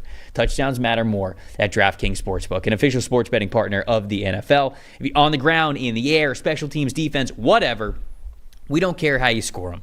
We just want to bet touchdowns. DraftKings Sportsbook is the #1 place to bet on touchdowns. A lot of fun ways to score that we saw this past weekend. If you find a matchup that you love for next week and you're ready to place your first bet, try betting it on something simple. Just picking a player to score a touchdown. I already saw people in the chat talking about a game they're really looking forward to, that Tampa Bay Buccaneers game versus the Detroit Lions, how they're going to bounce back a little bit. Mike Evans, already 2 tutties on the season. I'm just saying, got to shout out my guy. You know, if you think that he's going to continue the streak, maybe you'll throw a little cheddar down. Could be fun. I don't know. New DraftKings customers bet just $5. You get $250 in bonus bets instantly, plus 1 month free of NFL Premium on them. You download the DraftKings Sportsbook app. Use promo code PFF. That's promo code PFF to get customers $250 in bonus bets when you bet just $5, and you get that 1 month of NFL Premium on them. The offer will end September 19th, only on DraftKings. The crown is yours. If you've got a gambling problem, call 1-800-GAMBLER. In New York, 877-8-HOPE-NY, or you can just text HOPE-NY. In Connecticut, help is available for problems with gambling. Call 888-789-7777 or visit ccpg.org. Please play responsibly on behalf of Boot Hill Casino and Resort in Kansas. 21 plus age and eligibility varies by jurisdiction. Void in New Hampshire, Oregon, and Ontario. Bonus bets expire 168 hours after issuance. For additional terms and responsible gambling resources, visit dkng.co/FTBALL. NFL Plus Premium offers is available only to new and former NFL Plus subscribers. Additional NFL Plus Premium terms at NFL.com/terms. Rolling along in the 1 p.m. slate, because there's a lot of them, no bye weeks this week. Jacksonville Jaguars at the Miami Dolphins. Miami comes away victorious in this one, 20-17. Take a look at the Miami team first. Take a look at these top 5 graded players from the Miami Dolphins. We start on the offensive line with back-to-back submissions here. Teron Armstead, all right, that's not too unfamiliar. Him at the top, 87.4 overall grade. And then Austin Jackson stepping up at number 2, 81.7. We got a familiar face in Tyreek Hill at 80.2 coming in at number 3. Guard Liam Eichenberg moving over from that center spot over to guard this year, 80.1. You love to see that. And then Jalen Waddle rounding it out at number 5 with a 78.2 overall grade. Quarterback Tua Tagovailoa, 77.8. Flip sides of the Jacksonville side of things. Linebacker Devin Lloyd, which you and I talked about him, needed a big year this year. Really stepped up. Good to see this from week 1. 87.3 overall grade to start for Devin Lloyd. Foyesay Aluakon, 80.8. Coming in at number 2, rookie wide receiver Brian Thomas Jr. at number 3, 77.9. Fellow wide receiver Gabe Davis, 71.0. And then center Mitch Morse at a 62.8 was the 5th highest graded player for the Jags in this one, outside of Trevor Lawrence, who we're mentioning here, who earned a 75.1 overall grade. Dalton, stat that told the story. Let's talk about it. What do you got? I think it's the stat that tells the story probably for a lot of games, a lot of Dolphin games, right? And they had 240 yards after the catch, which is the most. It's actually more than Jacksonville allowed in any game last season.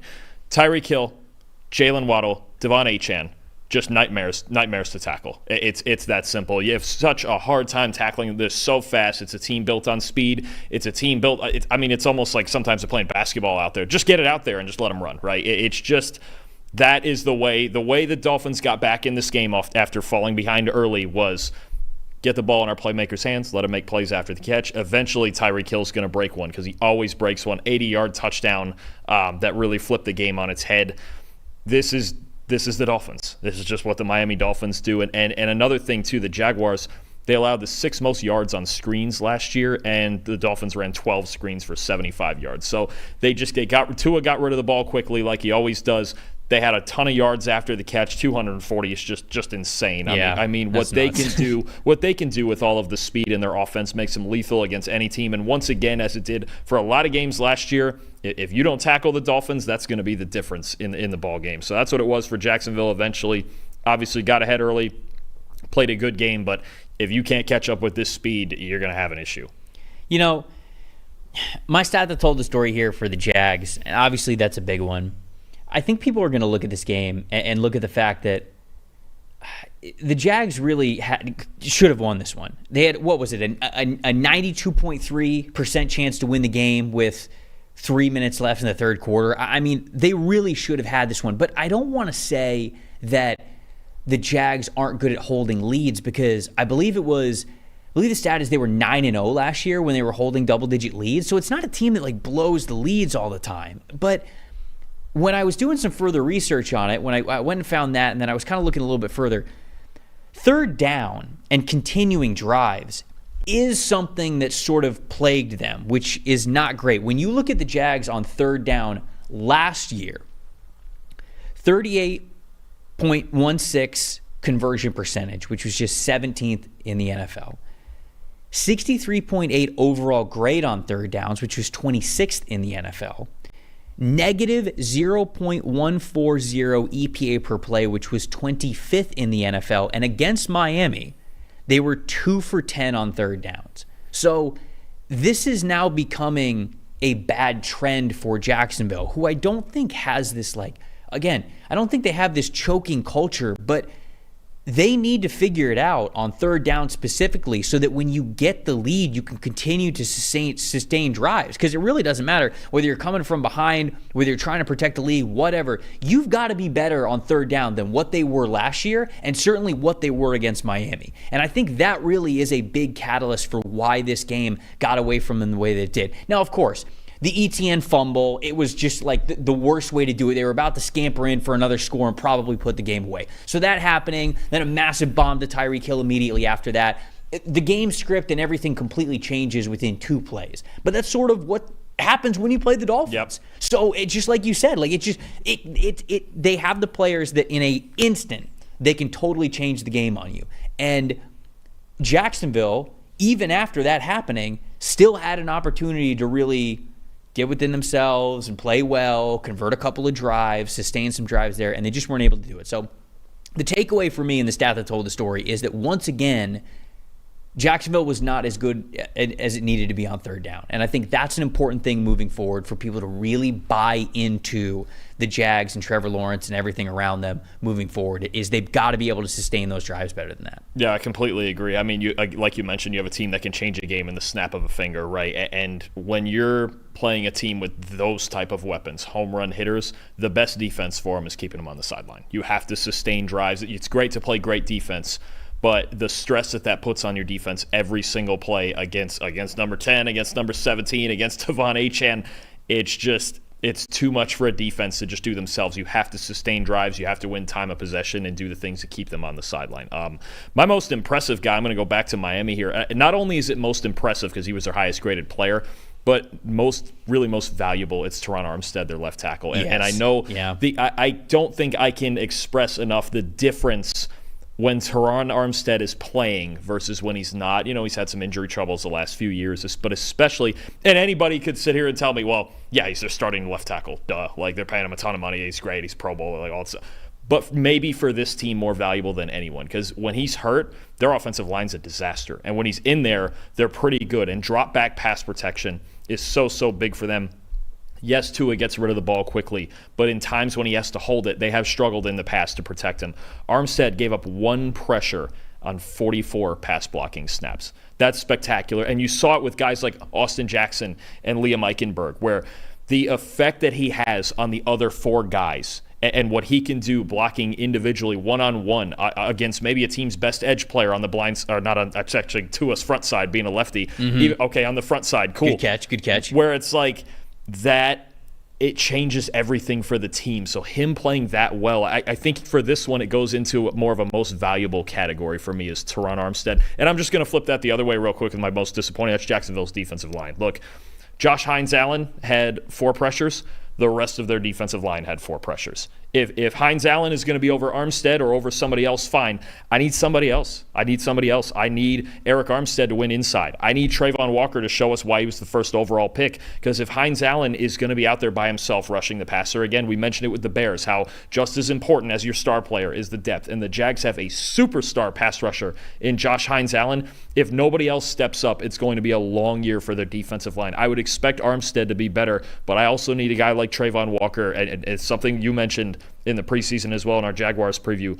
If Walker's not better and Hines-Allen's their only edge threat, and protections get easier to slide or chip or do all those things, then they're not going to succeed on defense, because they need more than just him being a superstar. They need the depth. It's frustrating, too, because you see the flashes with Walker, and you still do. There was one play yesterday. I don't remember if it was he used Austin Jackson or maybe he used a tight end, but he used one of Miami's linemen to create a pressure by just throwing them straight at the pocket, and it's just unreal strength and athleticism for Trayvon Walker. He's just got to, like you said, continue to be a little bit more productive. My most impressive, it's just the Dolphins' explosiveness all around. How they have built this team to where, like you said, Jacksonville opening the door a little bit. I mentioned they had a 92% win percentage in this game late in the third quarter, and the fact that they gave them a little bit of room, boom, they were off to the races after that. They have the horses to come back in any sort of race, and so I think that that's something that was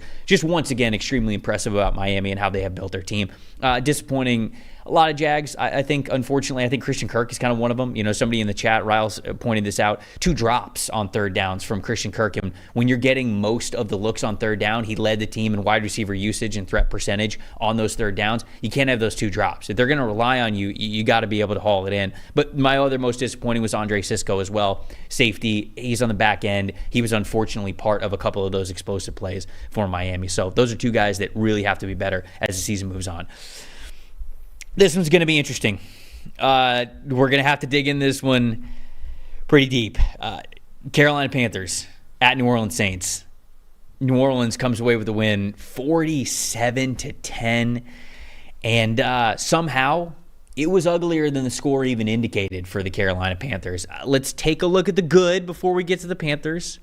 So let's take a look at the New Orleans Saints top 5 players, top 5 graded players in this game. You go to the offensive line, Eric McCoy, a vet now, playing well once again, 90.7 overall grade in this past game. Another vet, Tyrann Mathieu, 81.8 overall grade at number 2. Alvin Kamara, I might as well just keep saying they're all vets. Coming in at number 3, 81.6. The veterans leading the way. You'll love to see it. Tight end Foster Moreau caught a touchdown, 79.3 overall grade. Cornerback Alante Taylor, who had an interception in this game, 75.9 overall grade. Derek Carr, who would have been number 2 on this list, but we're sort of separating quarterbacks so we can make sure we mention them all. 87.5 grade. You love to see that from Derek Carr. We'll get into that a little more. When we flip over to the other side of things for the Carolina Panthers, Damian Lewis and Robert Hunt, the 2 new free agent offensive linemen, they lead the way, which is good. Lewis had an 80.0 grade. Hunt had a 79.5 overall grade. Ashawn Robinson, the defensive tackle, had a 73.0 as the 3rd highest graded player. Center Austin Corbett, again, you love to see that the interior offensive line's playing better in Carolina. Well, a little silver lining here, folks. 71.7 overall grade. And then Xavier Woods at number 5 with a 71.5. Quarterback Bryce Young, 32.6 overall grade in this game. I'm going to start with my stat that told the story because it is a transition here with Bryce Young, and I want to know what you think as well. The stat that's telling the story here with Bryce Young, and look, all of his stats were bad. 13 for 30, 161 passing yards, 2 interceptions, 2 turnover-worthy plays, 0 big-time throws, and just a 50% adjusted completion percentage, which takes out drops from wide receivers, so it's meant to help quarterbacks out a little bit. Still just 50%. The stat that's telling the story for me now, Dalton, is that Bryce Young, through now 1 full season and 1 game, has more games with a passing grade in the 30s than he does games above 70. I'm not even talking about like above 80, like a great performance, an elite performance, just above a below average performance. Bryce has more catastrophic performances than he does even barely above averages performances. And we're getting to the point where it's not perfect in Carolina, but Bryce was also bad yesterday. He was a part of the reason why that grade was poor. Yes, I don't think Ike Ekwonu had a great game. Yes, I don't think the wide receivers had a great game. The run game still, they're trying to figure it out. And obviously Dave Canales, I think, is still trying to figure it out in just year 2 of him being a play caller because he did that for the first time last year in Tampa. But Bryce was throwing, like that first interception for him, that is nowhere in his Alabama tape. Nowhere. He is a completely different player now in the NFL where all of his strengths seem to not exist, and all of his weaknesses have gotten worse. And now it is truly, if you looked at the spectrum of what could be the NFL future of Bryce Young before he was drafted, best case and worst case scenario, we are dangerously close to whatever the worst case scenario is. And I'm worried about him because I hope that last year was simply his play being a product of the environment. And maybe it'll still take a little bit for him to get better, for the environment to improve overall. But man, I was hoping that it'd look a lot more confident and a lot more crisp than it did in week 1, and it absolutely did not. You just said the word at the very end there, and it's the confidence. And we don't have, for as many, we have zillions of numbers and a mountain of data here to work with, but we can't quantify confidence. And I think it's early in the season, obviously, but we saw this with Zach Wilson and the Jets. We saw this with Mac Jones in New England. We saw this with Justin Fields in Chicago. We saw it with Desmond Ridder in Atlanta. if your quarterback doesn't have any confidence in his own abilities, and I think something to highlight was those top 5 grades that we had, those 3 guys that were the interior offensive linemen. Last year, I could blame that. Their interior protection was horrible last year. And if it's going to be good and Bryce is reasonably well protected, and you're right, especially on the move. I remember at Alabama, him being able to make throws on the move and just play with instinct even outside the pocket, right? That was one of the great things with Bryce Young was the playmaking. He's just not making the plays right now. And I thought the Panthers were going to come out a whole lot better, and I would be worried about Bryce Young's confidence right now, more than his ability to play football. We've seen this with so many quarterbacks, young quarterbacks over the years, where it's just they lose that mojo, right? And I can't quantify mojo. I don't have a mojo number, right? We need it. We need it though. I need how to quantify mojo. I need someone in our data science team to create just a grade for mojo or something. Anyway, I'll tell you who did have the mojo. Of course, in New Orleans, you have the mojo. Oh, Derek Carr sitting behind beautiful, my friend. Incredible transition. Derek Carr, well done. I'm trying to get him to invite me back for Mardi Gras. Derek Carr sitting behind this offensive line. I'm going into this offensive line because it was the biggest concern I had going into the season for the Saints. 3 pressures they allowed all day. 3 over an entire football game. Last year they were 26 in the league as a team in pass pro grade. They were just spectacular. It was actually, they had a higher pass pro grade in this game than in any game last season, and every starting offensive lineman had a pass pro grade over 74. Love it. Across the board. You mentioned Eric McCoy, Talisi Fuaga on the left side. I'm actually going to roll right into my most impressive guy, and it's him. The first rookie we have as the most impressive player, Talisi Fuaga. Playing a position he did not play a single snap of in college. He was a right tackle in college. Switches over to the left side. 26 pass pro reps, 0 pressure, leads the team with an 87.3 pass pro grade. He was spectacular. And the combination of what they did in Clint Kubiak's system, you're going to get into that in a second, helping him. They did help him with some chips. They did help him with some bootlegs and things like that. So some of those reps weren't, say, the most difficult reps and true drop back, and they were ahead and they could run their entire offense and do things to help him. But still spectacular, and he is going to Clint Kubiak for a second because Fuaga is the perfect fit as a tackle in this system as an outside zone runner and doing everything. Another guy, Kubiak from the Shanahan tree, he could, for a guy who ran that sort of thing at Oregon State more than basically any lineman in the country for 3 years, he's in a perfect fit in this offense for this run game, and he held up really, really well in pass protection in his first game in a new position. Yeah, I'll give you the stat that really speaks very loudly of how well Clint Kubiak was dialing things up, and he's my most impressive here for the New Orleans Saints. Chris Olave, 2 targets, 2 catches, 11 yards, no touchdowns, 47 points. Team had 47 points, and they didn't even need Chris Olave to do it. Last year, it felt like if Chris Olave didn't have 150, this team wasn't winning the football game. And it just looks very different now, specifically on third down. I've talked about third down a couple of times here on the show. I think it's very crucial because those are often sort of the do or die plays, right? It's sort of like, hey, backs against the wall, call the good ones, if you will. Like, let's convert here, let's keep the drive going. Saints on third down last year, 67.4 overall grade as a team, 38.7 conversion percentage. Against Carolina, 81.8 overall grade on third down, 53.8% conversion percentage. The only team last week, or this week I should say, that was better than them on third down was the Tampa Bay Buccaneers, and we're going to get to that because that's, I think, a great point of what is rolling down in Tampa. But hats off to Clint Kubiak. Incredible job in his first game.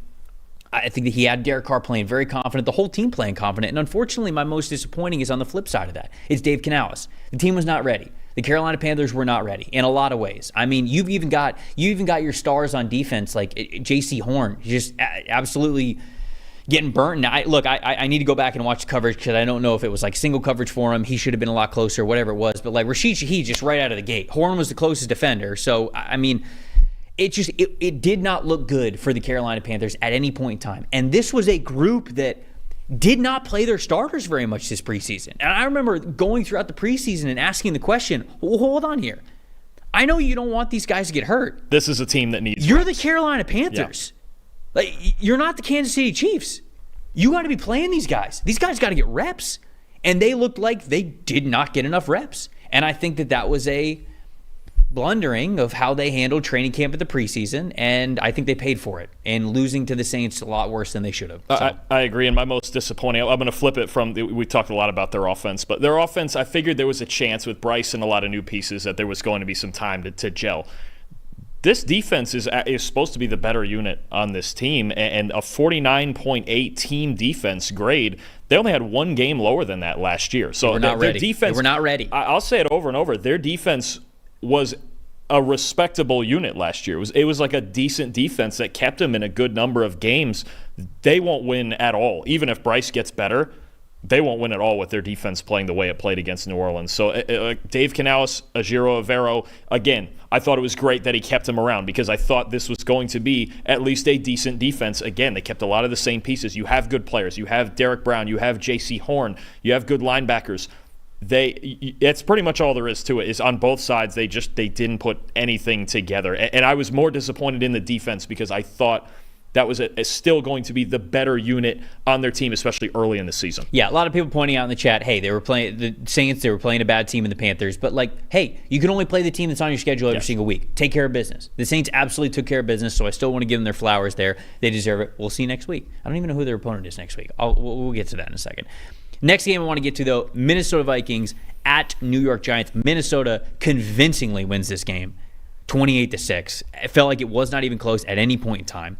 When you look at the Minnesota Vikings top 5 graded players in this game, Blake Brendel, the guard, 91.2. Love to see that. Newcomer Aaron Jones flipping over from the rival Green Bay Packers now with the Minnesota Vikings, a 90.9 overall grade. Edge rusher Andrew Van Ginkel, who had probably the easiest, quickest pick six you'll ever see reading the screen pass to get that interception. 90.6 on the day. He's at number 3. The vet himself, Harrison Smith, also getting an interception, 90.4 overall grade on the day. And then offensive tackle Brian O'Neill had an 85.5 grade in this one. Sam Darnold would have been in that top 5, baby. Give him some respect.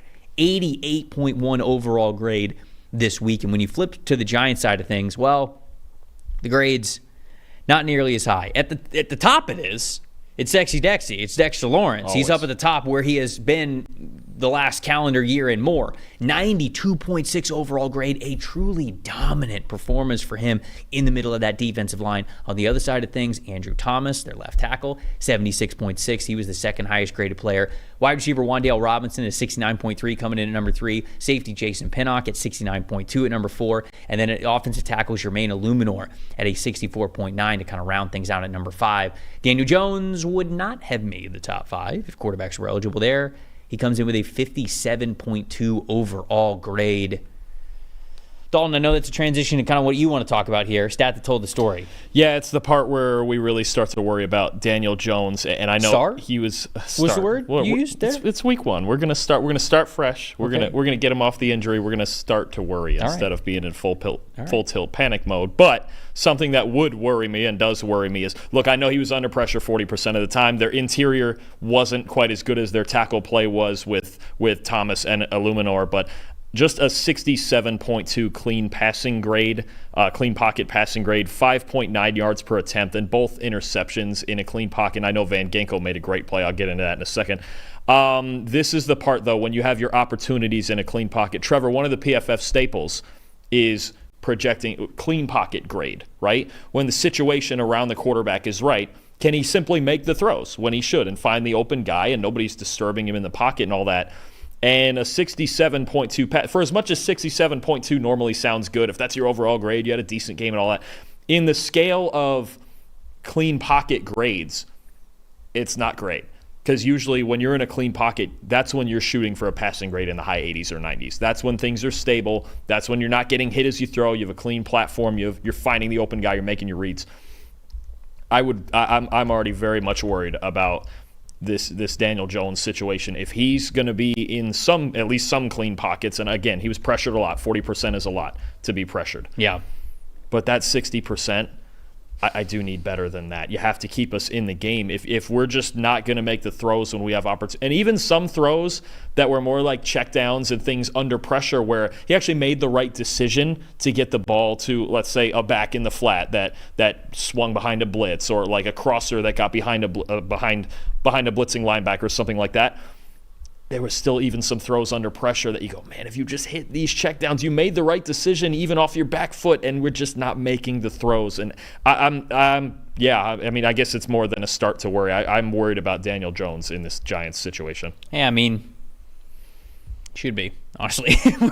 looking at my stat that told the story for the Giants, obviously Daniel Jones playing better could have gone a long way for them. But, dude, what about this Giants defensive line?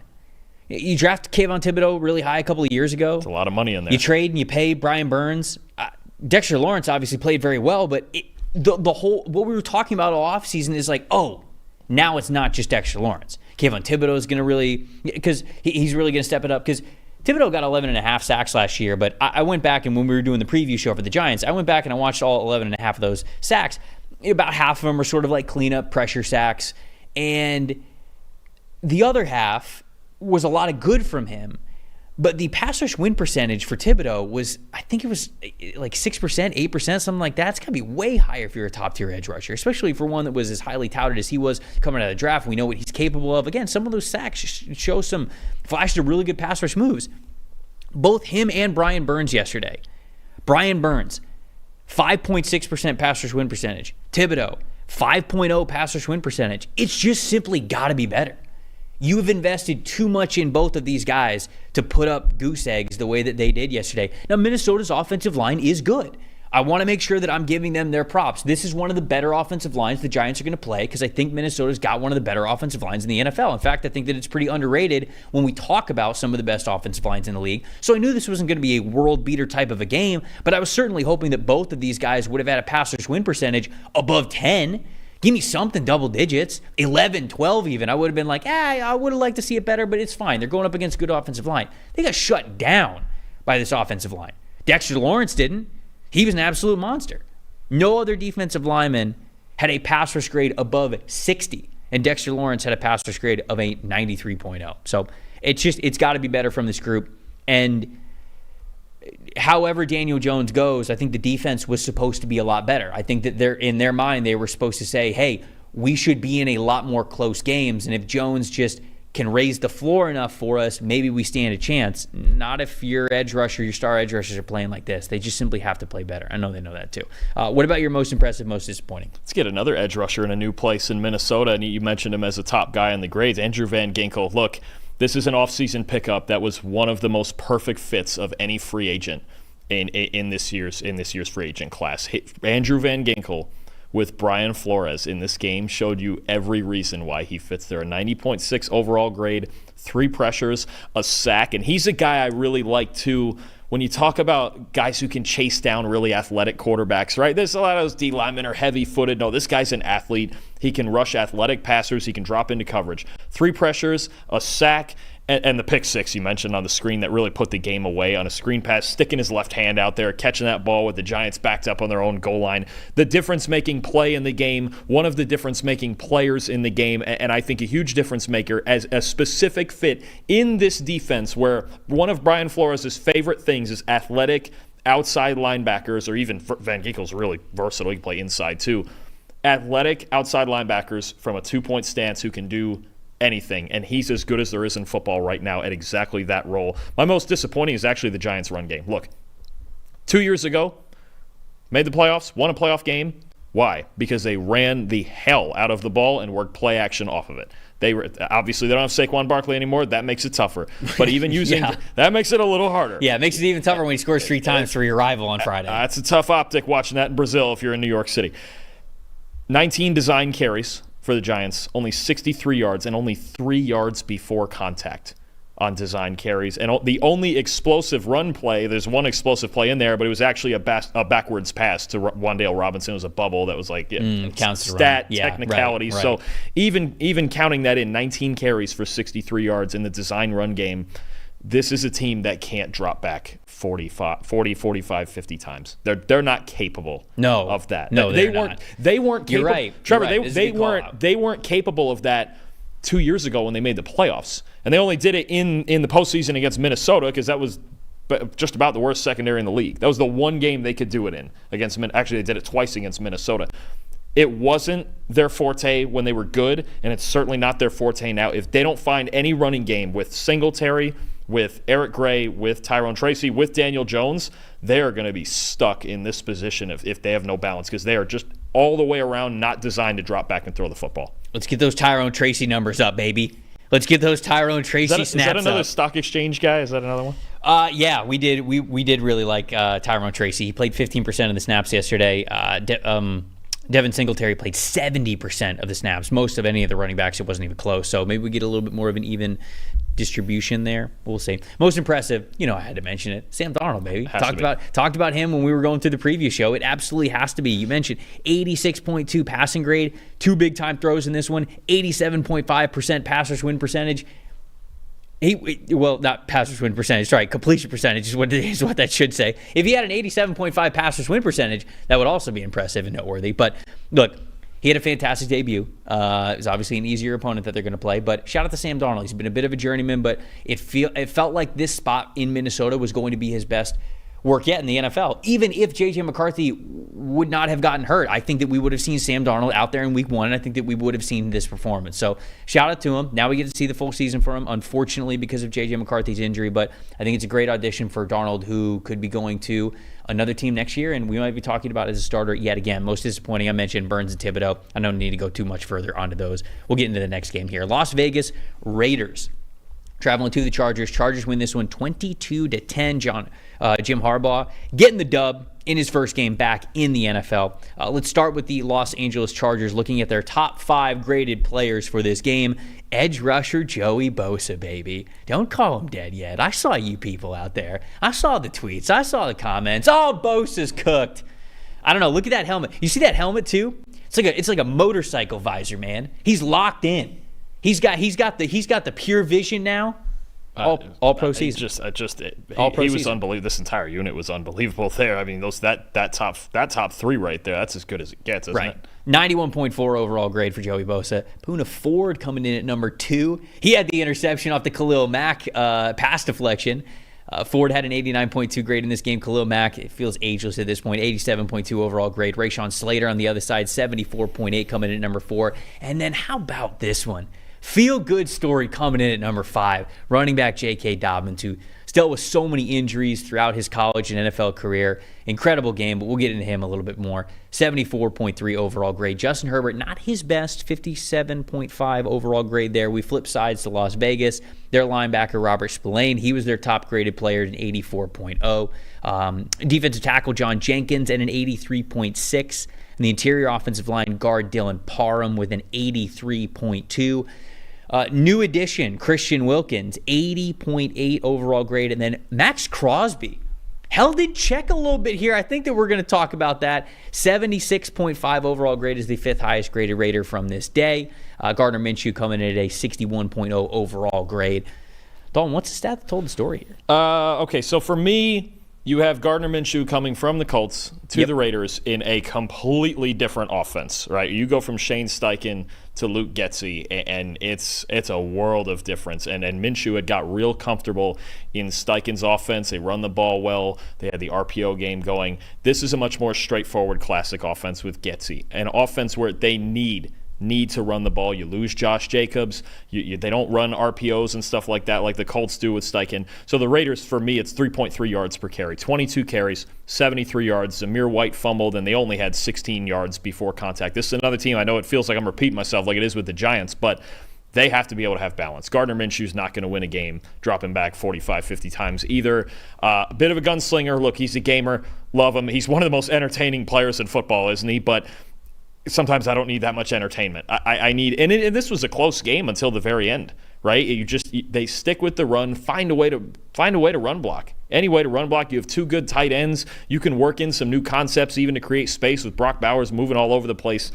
The Raiders only running for 73 yards is a recipe for disaster, because Minshew, the way at times he can get into streaks of turnover-worthy plays, man, tell me this. I just have a quick question for you. Does Minshew feel like the new Ryan Fitzpatrick?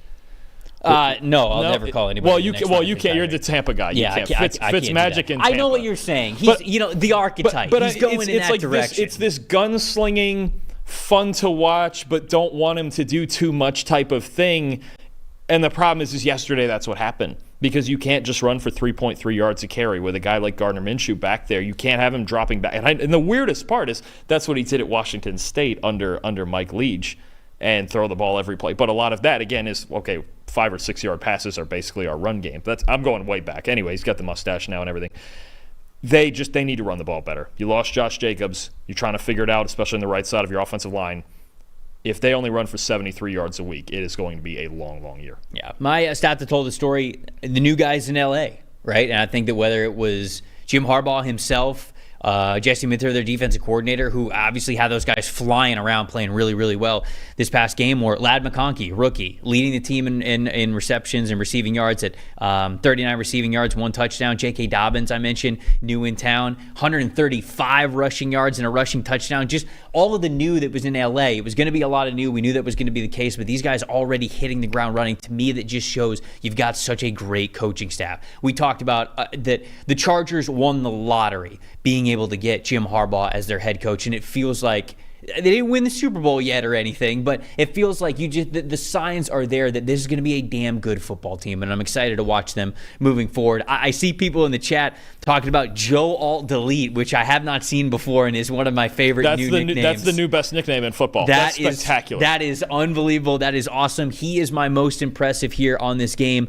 Now, some people are like, hey, why wasn't Joe Alt in that top 5 for the Chargers? Well, one, a lot of Chargers players playing really well and gaining some really high grades, so that's the reason why. But Joe Alt did allow 1 pressure, a little bull rush on the edge, and he wasn't as physically imposing as a run blocker. The pass blocking stuff was fantastic for a rookie. Max Crosby also generally lines up on that side. Alt had the harder assignment. If the Raiders played it like they usually did, because I didn't watch a ton of Crosby, usually he's on that front side over the right tackle. If Crosby lined up the majority of the time there, he obviously had the harder assignment of anybody on that offensive line. Yeah, I got some numbers for you here, brother. 19 pass blocking snaps for Joe Alt when he was going up against either Max Crosby or Christian Wilkins. 0 pressures. Count them. 0. First game in the NFL. First game in the NFL. Unbelievable. At a new job. position. Incredible job. Didn't play right tackle at Notre Dame. Even though the Chargers played really well and we had a lot of players earn some high grades, I don't want anybody to be like, wow, PFF's hating on Joe Alt. We are recognizing what an incredible performance it was from Joe Alt. So really good stuff from the rookie. And then my most disappointing on the other side of things, the Raiders, Trevon Merrick. He had a really good preseason. I like this guy when he was coming out of TCU. It feels like he's just continuing to play better and better and better. Tough game out of the gate. Ended up having a missed tackle that was the Ladd McConkey touchdown. Ended up giving up a big gain later in the game as well. And so it was not a good game from Trevon Merrick. Really low run defense and coverage scores for him, but I think that he will bounce back. But he was my most disappointing because I think so highly of him. What about your most impressive and most disappointing? Look, I got to go with the guy back off a torn Achilles, and that's J.K. Dobbins. Yeah, give me flowers, baby. Several other guys who graded higher. The Chargers D-line was the best unit on the field in this game, but 10 carries, 135 yards, a touchdown, 4 missed tackles on just 10 carries, which is excellent, and 3 explosive runs.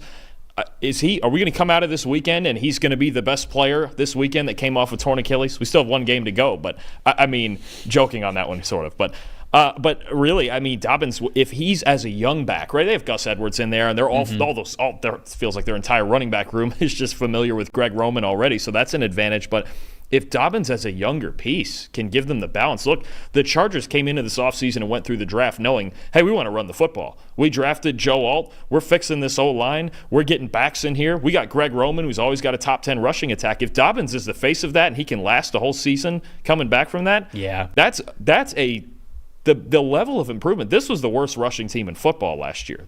I mean, it was not great. It was not great at all. And if it's better all the way around, now you got a two-way threat because Justin Herbert wasn't even great in this game. The running game was the reason their offense succeeded, and Dobbins was the face of that. So huge props to him coming off an injury that's so hard to come back from. And then for me, the most disappointing, my guy Malcolm Kuntz, University of Buffalo man, right? He wasn't active in this. He was out for this game. Yeah. And I got a little worried when I saw he was out for this game because of how good he is. And I was like, okay, we got to look at the replacements.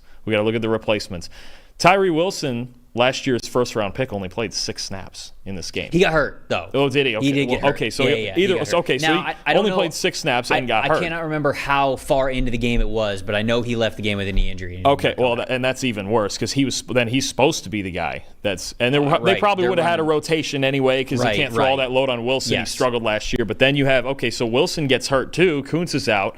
Janarius Robinson at 56 overall didn't have any pressures. Charles Snowden at 38.4 overall didn't have pressure. Between those 3 guys, Tyree Wilson was the only one with a pressure, and he only played 6 snaps in the game before getting hurt. So they need Malcolm Kuntz back because as great as Crosby is, and that might even be part of the reason that Crosby's grade was lower than it usually is, was, again, it's been a theme today, hasn't it? Teams with one superstar pass rusher and not a ton of other things that worked, right? I think that was the case. I mentioned it in our Raiders preview. Kuntz is incredibly valuable as a guy who draws attention away from Crosby. Without him, they didn't have that in this game, and it hurt him real bad. Denver at Seattle. Seattle comes away with this one 26-20. I think closer than people thought it was, especially from the narratives out of this game. It feels like the sky was falling in Denver. Things aren't going very well. They only lost this game by 6 points, and I can understand why people weren't impressed with how Denver played, because when we look at their top 5 graded players on the day, Jonathan Cooper leads the way, and it's just a 79.2. And then at number 2, you drop all the way to a 69.8 from safety P.J. Locke. Go back to the offensive line for Mike McGlinchey, 67.6. Baron Browning is next to number 4 at a 66.5, and then Devon Vele at a 65.3 coming in at number 5. Bo Nix, we'll get into it. 43.2 overall grade, was not a good debut for the Oregon Duck there. Seattle Seahawks, on the other hand, holy cow. It's almost like we had too many good grades. It's almost like we could have extended this all the way to 10. Look at Charles Cross up there, 94.8 from Charles Cross. You love to see it. Safety Julian Love coming in at a 93.4 as well. Tyler Lockett, a 90.3. Devon Witherspoon, number 4, 85.3. And Tariq Woolen at 83.8. Now, of course, Nix's performance goes into the secondary playing well. We recognize that. But man, it's just like the Chicago Bears conversation. They capitalized when Nix gave them opportunities to do so. You see Geno Smith down there, 76.1 on the day for Geno Smith. What was the stat that told the story for you, Dalton? For me, I'm going to stay off of Nix right now because don't worry about it. There's a long conversation for that. Another case where, look, I got a young quarterback. I got to be able to run the ball. And Denver's running backs had 20 carries for 64 yards and a 50.9 rushing grade. Audric Estime, your guy, had a fumble that they didn't lose. Jaleel McLaughlin fumbled on a reception. It just the story, and there was moments when they ran well, especially Javonte Williams. There was moments, but just not enough of them, right? And this is another team. They have a decent offensive line. Quinn Miners, right? Garrett Bowles, Mike McGlinchey. They have to be able to balance this. Bo Nix, especially at Oregon, always had a really good running game to lean on, and everything else, high play action rate, and worked off of that. And his performance was concerning, but they have to help him out too. I mean, this Denver offense as a whole wasn't good between the turnovers and with Nix, but they didn't run the ball well either. And their running backs especially, you can't cough the ball up. We have to be more consistent. There was a handful of good runs in this game, but a handful isn't enough to sustain you through a whole game. So this was a story, a lot of it to me, and I'll get into another guy in a second here for Seattle, but one team ran the ball well in a game that was kind of ugly, especially with the turnovers, and the other one didn't. And they didn't help out their quarterback, and they couldn't win in some other way without Bo Nix playing well. Denver's offense looked lost in a lot of ways, and Nix did not play well, and unfortunately that's sort of the stat that told the story for me. Nix just not playing well, but full context here. The offensive line also played poorly. They did not block well for him. They didn't block well in the running game. It just was not good overall for the Denver Broncos. But when you look at Bo Nix, particularly the stat that told this story, even though he's not all to blame, something that is important to note is Nix, people called him the check down merchant, right? It was just a wide receiver screen type of a dude, quick slants, just dumping the ball off, whether he was Auburn or whether he was at Oregon. The success that he was having at Oregon, if people wanted to sort of take that away from him, that was the way they did it. They said, he won't throw the ball deep down the field. He's just dumping it off, letting some playmakers make some plays in open space. I thought that Nix got too much criticism for that second year at Oregon especially. He was efficient with what they asked him to do. And there were moments when he was asked to make some NFL throws deep down the field that he was able to do that. In the NFL, for a full game, he was not able to do that. When you look at passes of 10 or more yards down the field, Nix was just 2 of 11, 42 total yards, 3 turnover-worthy plays. All 3 of his turnover-worthy plays came when he tried to push the ball deep down the field. I think everybody who has a Twitter account has probably seen the interception where he's trying to hit the deep crosser that's coming over the middle, and it's like when he lets that ball out of his hands, actually before he even lets the ball out of his hands, the commentator who was on the game is Adam Archuleta, and Archuleta was like, oh no, ball's not even out of his hand yet. And he just goes, oh no. And you see the ball go into a sea of blue jerseys. And Archuleta afterwards was completely right when he said, you cannot throw this ball. There's not even I see what he was looking at. It is simply you cannot throw this ball. So the stat that told this story is in a game that was a 1-score game, whenever Nix tried to throw the ball deep down the field when they sort of needed him to, even if it was only like 1 or 2 completions that they needed from him, they did not get that from him, and instead they got turnover replays, so it's got to be better. Yeah, and I'll flip us backwards a little bit here and just start with Nix as my most disappointing. I'm not going to pile on. I'm just going to throw one more stat at you that kind of exemplifies how rare it is to see him actually, because you watch his Oregon tape, there's no throws like that. No. Even an interception. No. Like, even the interceptions are more competitive ones where you go, okay, it was the very few interceptions, by the way. Just last stat for that. That was his first game with 3 turnover-worthy plays since November 6th of 2021 when he was still at Auburn. Wow. Playing against Texas. Shout out Zach Dantillo, Auburn, War Eagle. That's how rare it is that he has that many turnover-worthy plays in one game, is that he was still at Auburn. He never did it in 2 years at Oregon. So that's really about it. With Nix, it's uncharacteristic. Hopefully that stays uncharacteristic, but it's something to watch for moving forward. My most impressive, it's a guy you mentioned. It's a guy you mentioned real quick at the top of the grades. Charles Cross. Stud. Did you watch the run block tape? No, but I saw the run blocking grades. Oh, my word. And it's incredible because what was Charles Cross known for when he was coming out of college? Pass pro. We talked about the footwork. We talked about the finesse game, how he could mirror any edge rusher. And now, my friend, we're talking about the run block. He just became Ryan Grubb's favorite person because whether it was zone, whether it was duo and double teams, you talk about, Trev, you want a clinic on getting to linebackers? Charles Cross's tape in this game is it, and a 96.1 run block grade. There's a chance that stands as the single best performance of the season. Yes. If you watch this run block tape and the holes he was opening and the seals he was getting on the backside, Trevor, he had 9 positively graded run blocks and no negatives. That's nuts. 9 of them. That's crazy. Usually a good game, you're looking at 5. I was going to say 4. Maybe 5, maybe 6. He had 9 positives and no negatives. And when I tell you, in any scheme that Ryan Grubb was, it wasn't just like the same block over and over that he was killing. Double teams, getting to linebackers, reaching 3 techniques, everything that you could do as an offensive tackle in the run game, Charles Cross did in this game. If that continues, this Seattle offensive line gets a lot better, and they have a lot more balance with Kenneth Walker and Zach Charbonnet running behind it. He was watch the tape when we get off this show. It was just incredible. I had him as the number 3 overall prospect in the 2022 NFL Draft, so this is wonderful for me. Personally, I love everything that you're saying there. My most disappointing was the Broncos offense, so we've kind of already talked about that. Again, don't want to pile on too much, but it was. Most impressive, though, Broncos secondary. 4 out of their starting 5 defensive backs earned coverage grades above 80. Above 80. That is extremely difficult to do. It's lights out. It's a good unit with a lot of good players. It's lights out, man. Julian Love, if I had to point out one player, 90.2 grade. That was the second highest single game coverage grade of his entire career. Seattle and New York, all of that. So shout out to those dudes, man. An elite secondary brewing with the Seattle Seahawks, and they're playing very, very well under Mike Macdonald already.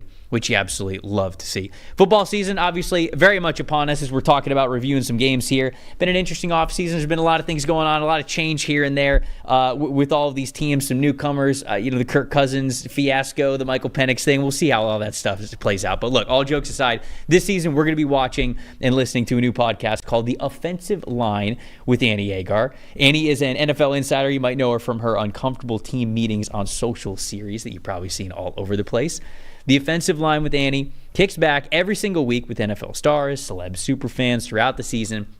They'll do all kinds of cool stuff like unpacking the team's lines every single week, the odds, the spreads for you guys to get good bets in with the usual brand of sharp wit and banter that you know and love. The podcast is packed with humor. It's a must listen every single week to keep up with the latest news and NFL culture. Follow The Offensive Line on the Wondery app or wherever you get your podcast. Plus, you can access bonus episodes and listen ad-free right now by joining the Wondery app. We've got a couple more games in the 4 p.m. slate before we get to the Sunday Night Football game. And then, yes, I think I see people in the chat talking about like the Packers and the Eagles and the Chiefs and the Ravens game. We will hit on those at the end of the show, but obviously with the other games being fresh, we wanted to hit on those first. Let's talk about Dallas-Cleveland. I think we got to talk about Dallas-Cleveland next. The Cowboys go into Cleveland, take care of business against the Browns 33-17.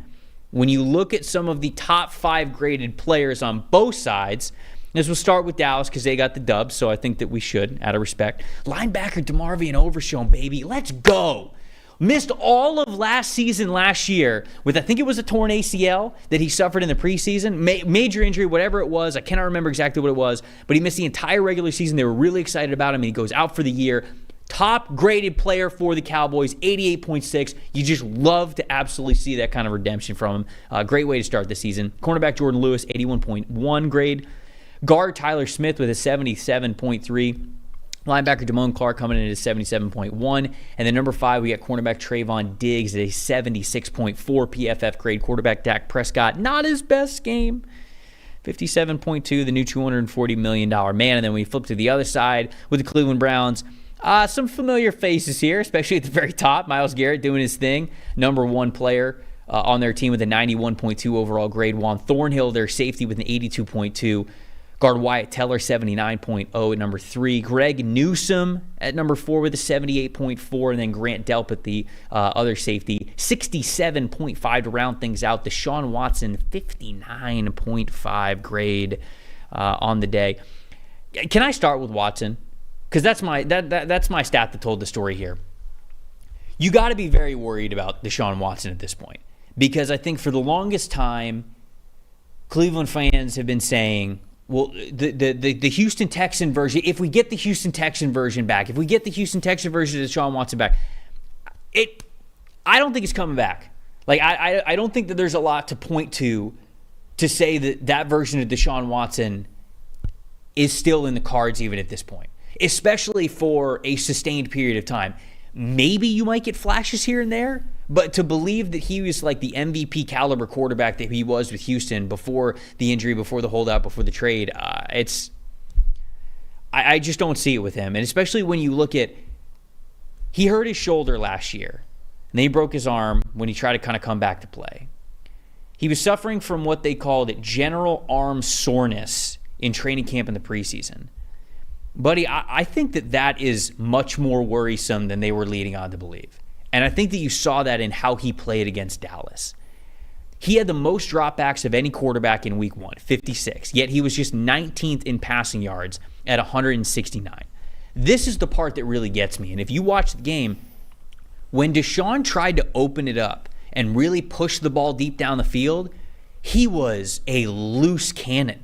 I mean, the accuracy was all over the place for him. On passes of 15 yards or more down the field, this is really the stat that tells the story for me. Passes of 15 or more yards down the field, 0 for 7. He did have one drop, but a 14.3% adjusted completion percentage. He wasn't even getting it close. He wouldn't even get these passes close. We're talking 15 yards down the field. This guy's got an unprecedented amount of dead cap to his contract. They basically have to have Deshaun Watson on the team for the next 2 years, no matter what. And I just think that it's getting harder to believe that not only is the MVP caliber version of Deshaun Watson not coming back, I don't even think he's there. I don't even know if he's their best option at this point. You got Jameis Winston sitting behind him. So it's a crazy place right now for the Browns to be in, knowing how unmovable Deshaun Watson is and how he might not even be the best quarterback option for them on the team at this point. Yeah, and I think the two things that stick out to me are the last time we saw that elite player was, 2020? Yes. It was 2020. It's 2024, Trevor. You don't – comebacks happen a year later. Comebacks don't happen 4 years later. And what he's shown us – you mentioned some of the grades. What he's shown us since he's been in Cleveland is backup caliber football. It's not even low-end starter, top 25 quarterback. It's backup caliber football. And if you don't – Joe Flacco came in last year and in total really played average – and they got hot and made the playoffs because the rest of the roster is really good. They need, if they're going to succeed, I mean, all they need him to be is average, and he's not even anywhere near that. And the other thing for me, that I knew you were going on the Watson rant, so I picked just a different thing to tell the story. But the Nick Chubb injury is looming over him too. It is. You've got Jerome Ford and Pierre Strong Jr. combined for 14 carries and 54 yards. The Browns only ran 6 design run plays in the first half. So we're refusing to run the ball. And we're making a quarterback who's playing backup caliber football try to carry us. Neither of those things it's not going to work. Mm-hmm. We can't call 6 run plays in the first, especially against Dallas. What does Dallas want to do? They want you to throw the ball. They have Parsons. They have Lawrence. They have the secondary. They have Diggs. They have Mike Zimmer drawing stuff up. Dallas wants you to sit back and throw the ball and play 7-on-7. If you're going to beat Dallas, you have to run right at them. And the Browns basically just refused to do that early in the game, and they fell behind, and then they couldn't do it. So the combination of Watson's struggles, to put it nicely, and Nick Chubb's injury and him not being out there, it's not good because, look, they gave up 33 points in this game. Last year, Cleveland's defense in Cleveland at home was the best defense in football. Mm-hmm.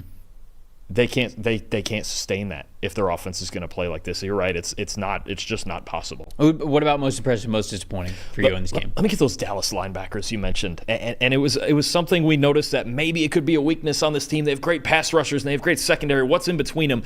I love the way that they played. DeMarvion Overshown, like you mentioned, 88.6 overall, 11 tackles and a sack. Eric Kendricks, 71.9 overall, 9 tackles, 2 sacks, and an interception. That's defensive player of the week type stuff, at least with the traditional stats, right? And then Damone Clark, kind of being used as this third coverage linebacker, 77.1 overall grade, 20 coverage snaps, and no receptions allowed. I think Mike Zimmer is finding a groove with these 3 guys at linebacker, whether he plays 2 of them or he plays 3 of them at a time, or they're in different packages or they're blitzing. I really like what we saw from those guys in this game, especially going against a really good offensive line in the run game.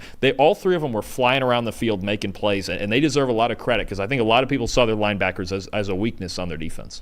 So the most impressive that I have in this one is Micah Parsons. 11 total pressures. Nuts. It's a single game. That's crazy. It's just silly. 11 total pressures is nuts. 20.8 pass rush win percentage, which is crazy as well. The overall pass rush numbers weren't as high as it was for like Watt or Garrett this week. They'll be there. Don't worry about it. He's Micah Parsons. And then the most disappointing, Prescott was going up against a really good defense in Cleveland, obviously playing at home. You mentioned how great they are at home. Really good secondary, obviously really good front as well. But I just don't think he looked as sharp. He is, in particular, I thought could have had a much better game. He had 2 turnover-worthy plays, which were throws that he was late on or the accuracy was bad there. Adjusted completion percentage was below 70%. Again, it's tough defense. I'm not saying that like he had the worst game of his career or anything, but Prescott did not play particularly well in this game. I think the Cowboys are sort of lucky that Deshaun Watson also did not play great in this game, and they had nothing else to lean on the offensive side of things. And for Dallas, I think they just had a lot more help around their quarterback. So Prescott, not his best start out of the gate, but I think that he will be fine moving forward. Washington Commanders at Tampa Bay Buccaneers. Tampa Bay taking the big win here, 37-20.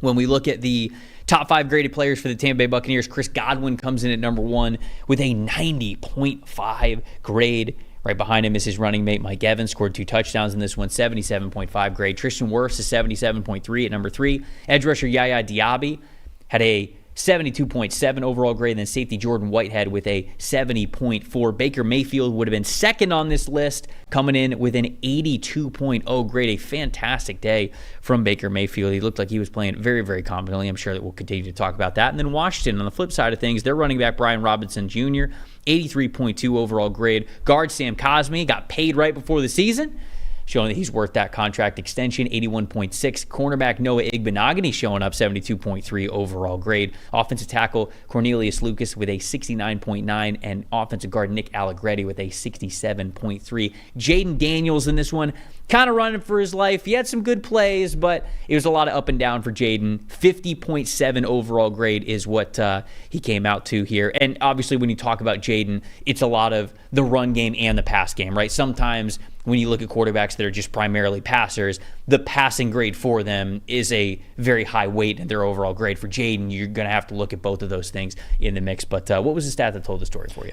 For me, look, Dan Quinn's got a lot to work on this defense, especially on the back end of it. And obviously, he was gonna. They gave up the most points in football last year. It was not going to be an overnight turnaround for this defense, but they just have to cover better. And the Bucs were spectacular on offense. And look, when your four highest graded players are your quarterback, your top two receivers, and your franchise left tackle, you had a pretty good day, right? And they did. But Washington in coverage has to be better. Guys like Emmanuel Forbes with a 30 coverage grade, Quan Martin at safety with a 36, Mike Sainris still in his first NFL game with a 40.8, Bobby Wagner, great run defender, struggled in coverage in this game. All the way around when they needed to make a stop, even in the moments when Daniels and the offense were starting to bring them back into it, they just couldn't make a stop in coverage. And that's just what it's going to come down to. It's a completely, the one thing I'll say, it's a lot of young players. It's a lot of young kids coming back in that secondary especially. And Dan Quinn's defense is pretty much the exact opposite of what Ron Rivera's was. So there's going to be a learning curve here with the scheme and getting in more single high and mixing things up and doing different things that it's just different from what Ron Rivera ran last year with these guys. So you're talking about a group that if they don't cover better than that, it will obviously be a long season. But that's a group I'm looking for, a young secondary especially that needs to get better, needs more reps together in a brand new defense.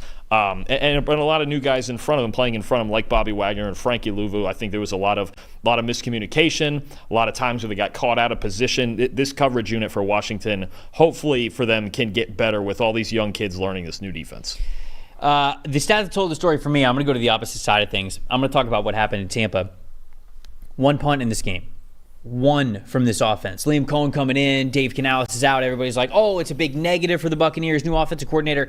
I genuinely think it's going to be a positive. And I'm not trying to, get on Dave Canales for that, but Liam Cohen is somebody who has called plays for multiple years at Kentucky in, I think it was 2021 and then 2023 and in 2022. He was also with the Rams, so he's working with McVay. He's got a background with Baker Mayfield as well. They seem to have a really good chemistry, and everything at a camp and training camp and preseason was them talking about how confident everyone was in everything. And I know a lot of teams say that, but it felt genuine in Tampa, and I think that you saw that in how they played offense this past week. Now, you mentioned it's going up against the secondary. It's got a lot of changes in Washington, so it's going to take some time, but they took advantage. They had 9 possessions in this game. 7 of them were scores. 1 of them was a punt, and then the other one was victory formation. They're fantastic. I mentioned it earlier in the show. They were the number 1 team in third down conversion yesterday, 69%.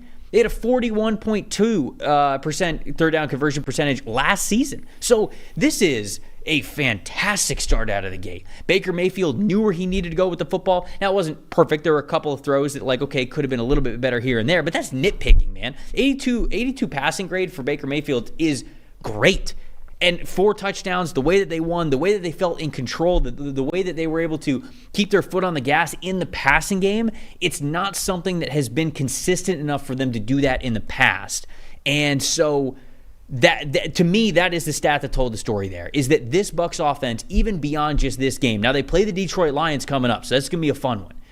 That's where, they ended their season in the divisional round last year, so it's going to be a playoff rematch, but how well they were able to play and sustain drives and make sure that almost every drive ended in points was huge for this team. What about a most impressive and a most disappointing? I'm going to stay in the Bucs passing game real quick, and I think Mike Evans is such a constant, right? He's such a constant. We hardly have to talk about him. He's getting 1,000 yards. He's going to be great. He's always great, right?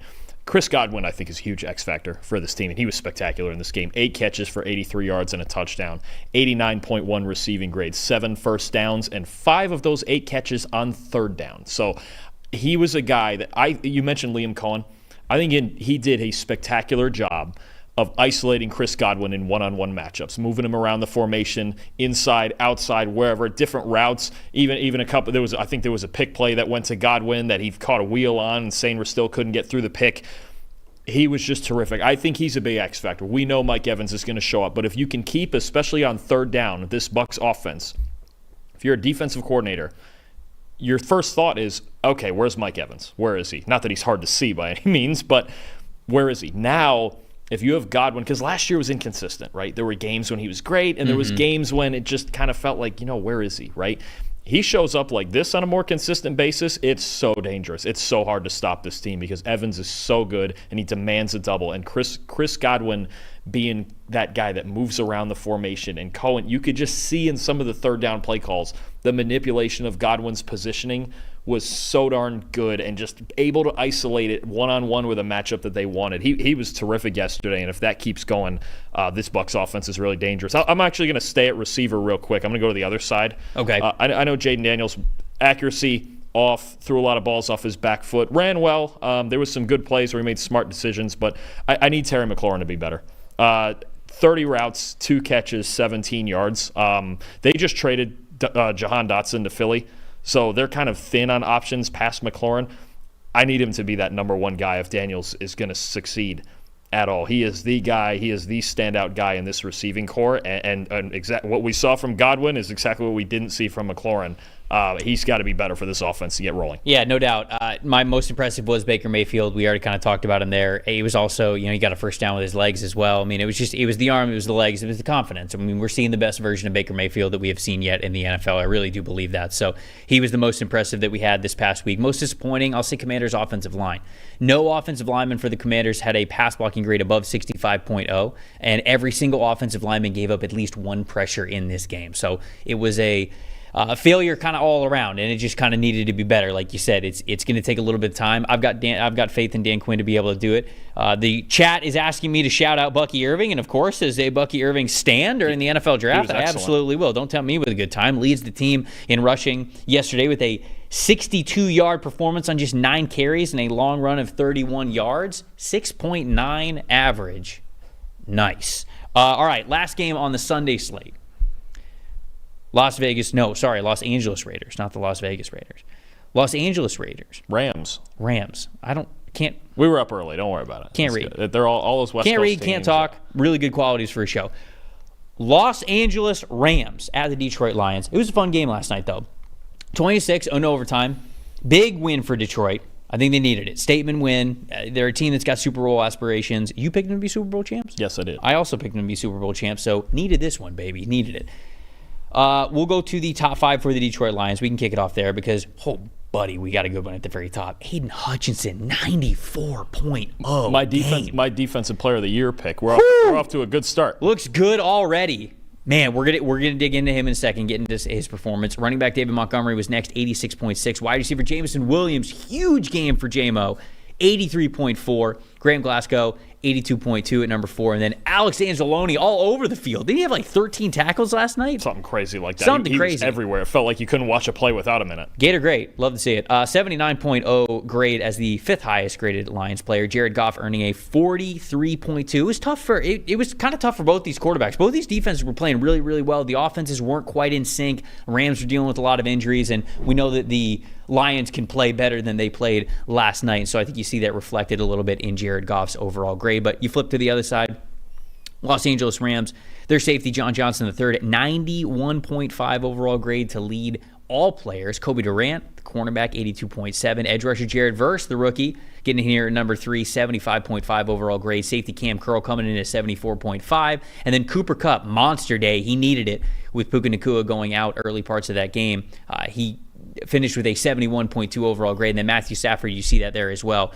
Just two really good defenses out there on the field last night. 51.8 overall grade for Matthew Stafford. What's the stat that told the story here for you, Dalton? For me, it was about this Lions offensive line taking over the game. And you look at the splits of their run blocking grades as a team.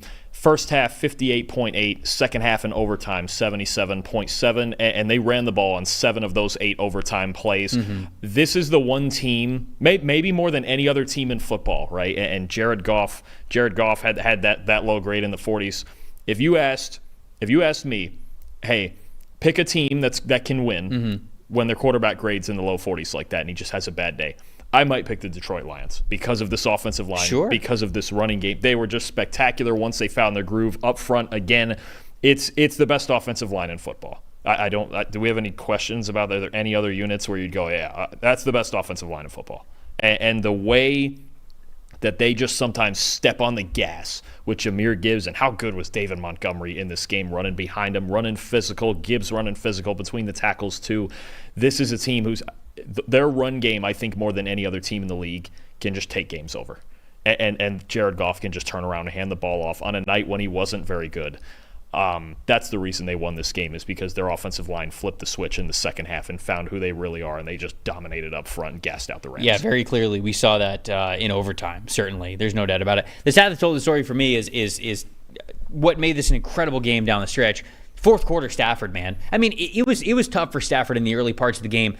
You got to give context to the offensive line. I think by the end of the game, they had 2 of their scheduled starting offensive linemen who were still in the game. You know, Steve Avila goes out, a bunch of other guys go out. Like, it was tough. I think that Kevin Dotson and Jonah Jackson were the only 2 starting offensive linemen who were still in the game by the time that we were getting to the fourth quarter. They had Bo Limmer in at center, who was a 5th round or 6th round pick out of Arkansas. I mean, that's where they were at. It was they had a day 3 pick starting at center. Not starting, but they so obviously it's tough for anybody. But Stafford continued to play better as the game went on, despite the injuries, and his highest graded quarter was that fourth quarter. And I think certainly the throw where he just goes cross-body, defender in his face, like all the way across the line of scrimmage for a first down. I mean, that was nuts to get that drive started and to really continue to put the pressure on the Detroit Lions. So I think that we saw some magic from Stafford, and it just reminds us that last year, really good PFF grades from him, one of the better PFF passing grades that we had last season. I think that is still going to continue into this season as well. Now, obviously the offensive line in front of him has got to get healthy. You got to hope the receivers are all right as well, but he was fantastic in this game. What about a most impressive and a most disappointing? I'll tell you what, we talk a lot. We heard a lot on Thursday night about how in the world did the Chiefs let Xavier Worthy go, or we're going to talk about that in a minute, to go to the Chiefs, right? How did the league let the Chiefs get Xavier Worthy? Jamison Williams could have that same effect on the Lions. They needed one more guy, and if he's going to be that one more guy, the speed guy, obviously Amon-Ra St. Brown's an underneath guy, and Sam Laporta is great, but they needed one more vertical threat, and Jamison Williams showed it. So 134 total yards, a touchdown, and an 83.4 overall grade. This is the X factor, not just for this offense, maybe this entire team. I know we've talked about the secondary. If Williams is this guy, if he's number 2, if he's a guy that on any play can house a touchdown like he was at Alabama, because finally just starting a season with after a normal offseason, no injury, no suspension, no nothing. We're just playing week 1, we're playing football. If Jamison Williams now becomes the guy that made him a high first-round pick, I think this is the best offense in football. If he plays like he played last night, I think they're the best offense in football. They have the best offensive line. You have a quarterback. I'll go to the most disappointing, because the crazy thing was Jared Goff was just not good in this game. And the one thing that we know about Jared Goff, when he's protected, he's elite. Last year, 93.4 clean pocket passing grade, second in the NFL behind Josh Allen. Last night, a 34.4. It's very uncharacteristic to see Jared Goff, when he is protected, and he still was last night for the most part, to see him just struggle to make throws. I don't expect that to continue. I fully expect Goff to be better. I think there is an element here of the Rams' last game last season came against the Lions, and they had just played, and it's so recent that the rematch is. I think there was some schematic elements that played into it. And the Rams' defense, there were some players that played really well. You mentioned Jared Verse and Cam Curl. Maybe they're just better all the way around, even without Aaron. They won't be better without Aaron Donald. Yeah. I'm glad that you caught yourself there. Right, yeah. I can't say that. But if the secondary, Aaron Donald doesn't play safety. So guys like Cam Curl and guys like that on the back end, he probably could, honestly. I would retire if I ever saw that. But yeah, Goff wasn't even good last night. They found a way to win, and Williams was a huge reason. He's the X factor, maybe in a Super Bowl run, honestly. My most impressive, it has to be Aiden Hutchinson. He had a sack in this game, but he had 9 pressures and an insane 47.8 pass rush win percentage. Just unbelievable. You mentioned it could be a defensive player of the year type of campaign for Aiden Hutchinson. Boy, did it start off hot last night.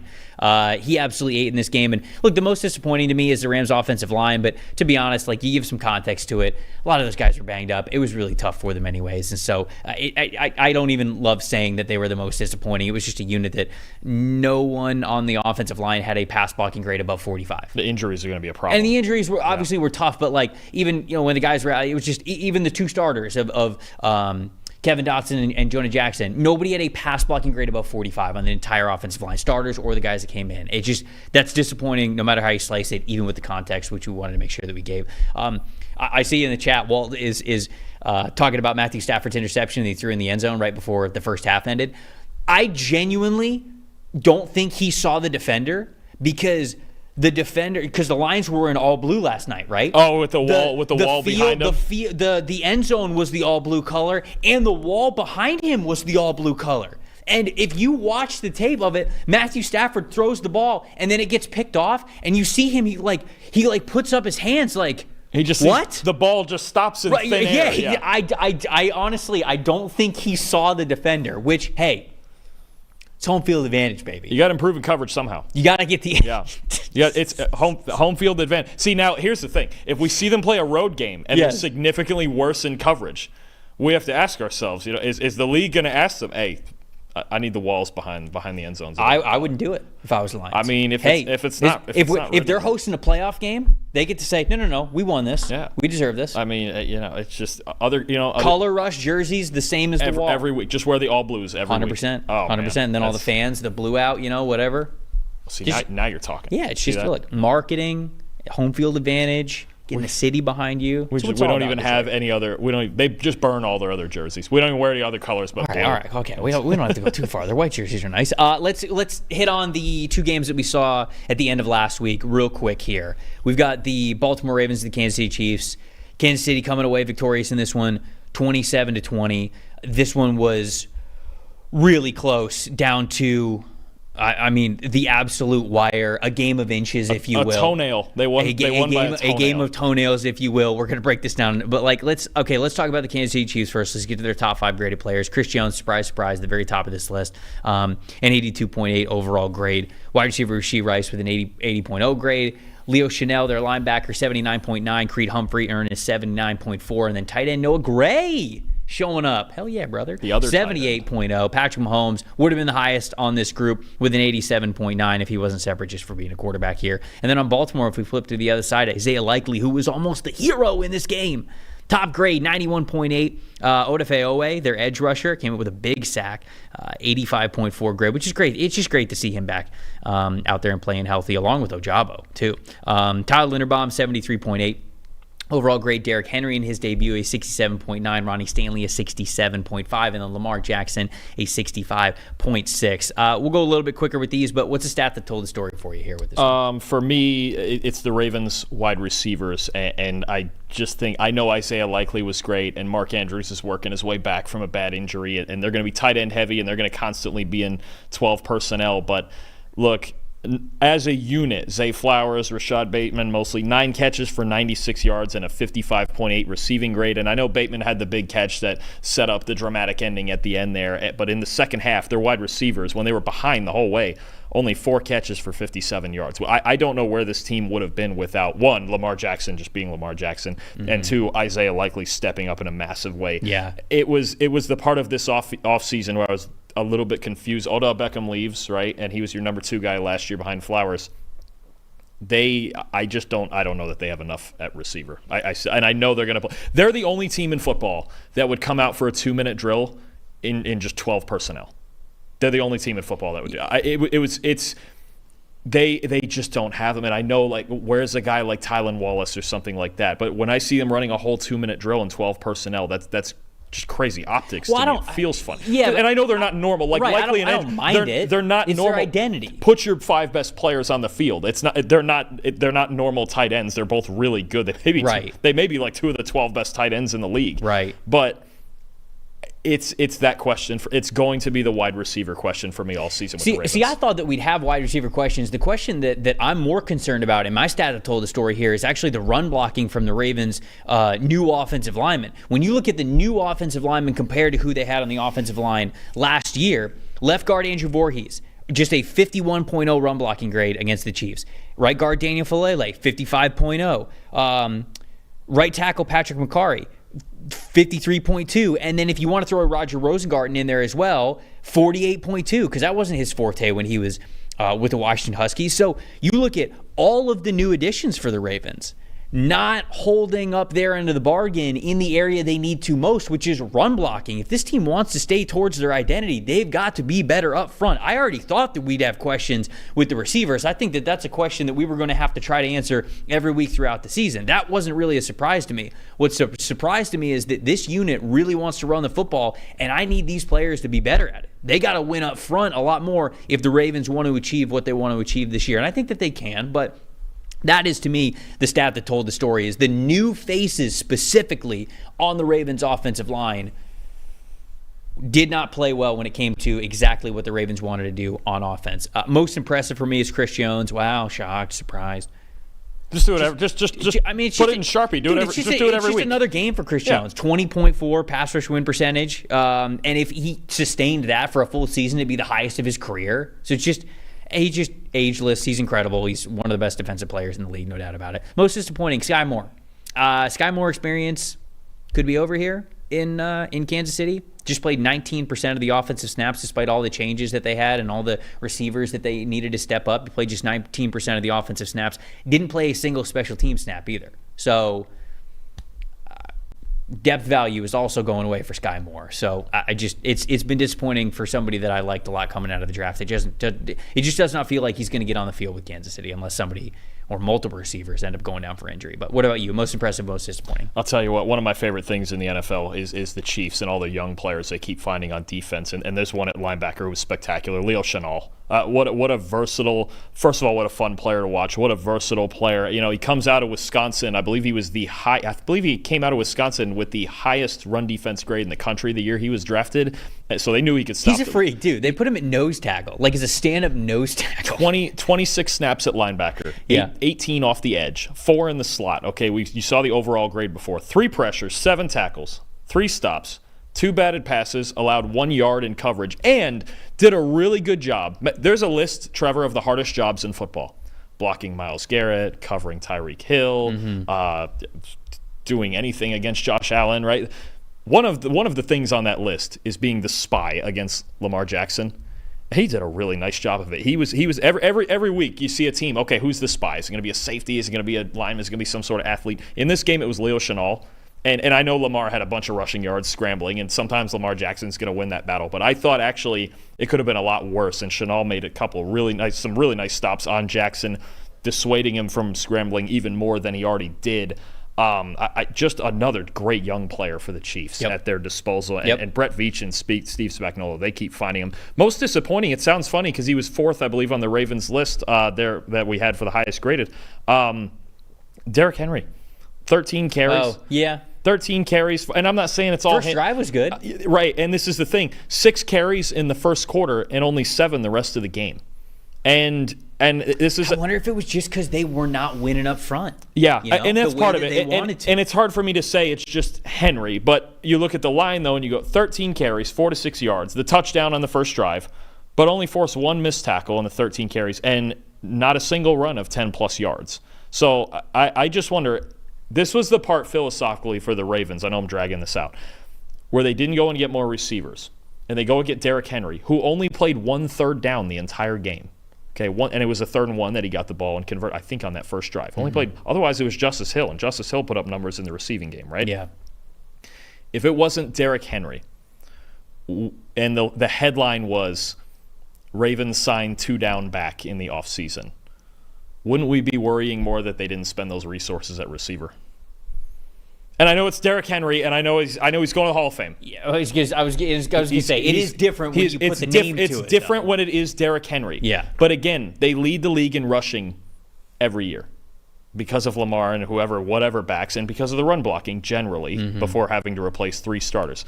I just wonder, for as much as people that we think it is a great fit. It's fun to think about those 2 guys in the same backfield. And there's going to be future weeks where they're not playing the mastermind in Spagnuolo, where it's going to be better. But I just wonder about that part where I go. And the other thing I saw too, Trev, not just the Ravens, multiple teams down a reasonable amount, let's say in the middle of the third quarter, 7, maybe 10, and they just stop running the ball.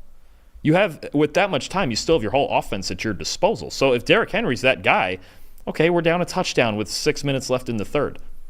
Run your whole offense. You don't have to drop back and throw it every play. I'm with you. It's not a 2-minute drill. So especially that's what the criticism was with the Ravens in their loss to the Chiefs in the playoffs last year. And this is 2 in a row that we've seen this. For Derrick Henry to get only 7 carries in the last 3 quarters, I just don't think makes sense. And it's not just the Ravens. I saw multiple teams do this weekend, NFL and college. I go, you still understand the score and understand that not everything has to be a 2-minute drill. It's fair. I think it's very fair. Green Bay and Philadelphia playing in Brazil. Philadelphia coming away from this one victorious, 34-29. Jordan Love didn't finish the game, but it doesn't look like his season is over. It seems like he's going to miss a couple of weeks, which we'll talk about that when we get to the preview show later this week. But what's the stat that told? Oh, wait, we got to get to the top 5. Sorry. First one I messed up on. Bookend. Last one I messed up on. There we go. Bookend. But we caught it. We recovered. We caught it both times. Let's start with Green Bay, and then we'll get into the Philadelphia Eagles. Green Bay, their top graded player, offensive tackle Zach Tom. He had a 92.0 grade. Jaden Reed, their wide receiver, 89.2. Guard Elton Jenkins, 78.4. Safety Xavier McKinney, who was touted as one of the best free agency signings that we had. Off to a good start here, 76.2. And then rookie Jordan Morgan at the guard spot, 67.7. Then Jordan Love, before he got hurt, 64.6. Flip over to the other side, Philadelphia Eagles. Safety Reed Blankenship, big interception in this game. It's a big reason why he's at the very top of this list, 89.7. Offensive tackle Lane Johnson, no unfamiliar face to the top 3 here, 84.8. Wide receiver Devontae Smith and wide receiver A.J. Brown, they're next on the list, 84.6 and 83.4. And then offensive tackle Jordan Mailata at 80.0. Jalen Hurts, one of the lowest graded games that you're going to see in his career, 29.8. Philly comes away with the victory, but there were some issues with Jalen Hurts, and I'll start there with my stat that told the story here. Hurts, when throwing, this is specifically over the middle of the field, which Hurts has been better at in the past. When you look at throws of 10 yards down the field, over the middle of the field, in between the numbers, Hurts was 1 for 4, 2 turnover-worthy plays, both of them interceptions, and just a 22.9 passing grade. I mean, he barely threw over the middle, and when he did, the Packers made him pay. He did not read it well. He did not have great accuracy. He did not look comfortable throwing in between the numbers, and that is an issue for Jalen Hurts. Last 2 years hasn't really been the case with him. Not that it's like he's going over the middle of the field all the time, but 92.4 and 94.0 passing grades in that exact area, 10 or more yards down the field between the numbers over the last 2 years. I mean, that's you threw 2 bad balls that could have very well been picked off, and they did get picked off. Anytime that's the case, you're not going to have a very high passing grade, but Hurts was not good against Green Bay, and I think for Hurts' performance, the Eagles were lucky to come out of that one with a victory. Absolutely agree, and one big reason they did, in my stat that tells the story, look, Jason Kelce retired, and it was a big question whether the interior would hold up here. They're moving Cam Jurgens to center and inserted Mekhi Becton, former Jet tackle, into their right guard spot, moved him inside, and their front 5 was spectacular. They didn't miss a beat. Their offensive line graded an 85.4 overall as a unit. They only had 1 game last year where they graded higher than that, and that's with Jason Kelce still in the fold. So, look, if they're going to not miss a beat on their offensive line, I mentioned the Lions as one team where, okay, the quarterback doesn't play well and our O-line can carry us. Well, Philly did the same thing here. Obviously, a couple receivers we'll get into that were great, but 81.2 run block grade as a unit, just 8 pressures, not a single hit or sack on Jalen Hurts. which is a little bit more concerning for Hurts because then you go, okay, he was clean all night and he still did some of that stuff. We'll get into that. But their offensive line, if this is the five that's going to work with Becton at guard and Juergens at center and we're all good and you have the other three high-profile superstars and Johnson, Mailata, and Landon Dickerson, then you have a serious threat still with the Eagles offense. And if obviously Hurts should play better than that. That might have been the lowest grade of his career. I'd have to go look at it. But just their offensive line, so impressive with so many, I mean, not a ton of variables, but one massive variable in losing arguably the greatest center of all time. What about most impressive, most disappointing? Most impressive, I'll stay with the Eagles. Those two wide receivers, A.J. Brown and Devontae Smith. That just carrying the show, man. 12 catches. Studs. 12 catches, 203 yards. You saw the grades. They didn't have another wide receiver on their roster make a reception. Nobody. Wait, nobody? Nope. I didn't even pick that up. Oh, not Jahan Dotson. Not. I think they threw at Johnny Wilson once. Barkley and Goddard had some catches. Wide. They were the only two wide receivers to catch a pass. Yes. The other Bark obviously Saquon. Yeah, but yeah, I mean.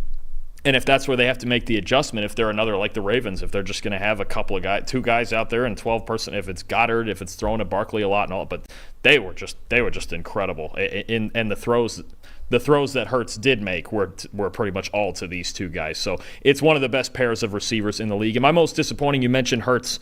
It was ugly. It was ugly. His first game with 4 turnover-worthy plays since their last game of the 2021 season when the Bucs beat him in the playoffs in the wild card round. That was the last time he had 4 turnover-worthy plays, and it's very uncharacteristic for him. All 4 of them were just egregious. All of them. The 2 over the middle, you had you had a seam deep in his own end that was absolutely blanketed. There was zero chance, even with a perfect throw, that ball was completed. Yeah. And the other one, I think the other one over the middle was the one he threw across his body in the end zone. Driving in for points. Actually, right after he had a turnover where the play before that, on the left sideline, he rolls to his right, throws 20 yards back across. So it's just in structure, out of structure. Hurts just didn't have it. You know something I'm a little worried about, too, and I know last year we blamed the injury. 13 carries for 33 yards. Do we think Jalen Hurts has lost maybe a half step? It kind of looked like he against Green Bay. Now, the field wasn't great it was horrible. in Brazil, so I wonder if kind of like that goes into it a little bit too. But we saw this last year when he was hurt. Last year he had the knee injury. Yeah, when he was hurt. But I hope it's not. It looks I don't know. Maybe I'm wrong. Maybe I have to look into it. It just looks a little less explosive than it used to. And he's still a young player. He's still an athlete, and he still squats 700 pounds, so he's hard to tackle. Mm-hmm. But I go, if there is a diminished version of Hurts in the run game and in the scrambling, what does this offense need to do to overcome that? Right. My most impressive, I'll flip it to the other side. I'll go to the Packers. We've talked enough about the Eagles here. Jaden Reed, your boy. Breakout. 21.9% threat wide receiver usage, highest of the wide receivers, so they went to him early and often. 153.3 wide receiver rating. No other receiver had above a 100. So they went to this guy a lot, and he absolutely rewarded him. We talked all offseason. Who was going to be wide receiver 1? Who was emerging as wide receiver 1 for the Green Bay Packers? And if you were going to attack if you're going to attack the Eagles, you attack them in the slot with a guy like Jaden Reed. Sure. Over the last 2 years, the worst slot coverage grade team in the NFL by a pretty wide margin. He had to be the guy for them. He was awesome. He was awesome in this game. And then the most disappointing, I'm going to say Luke Musgrave, because Tucker Kraft outsnapped him 64-17. That is a large gap. That's a starter and a backup.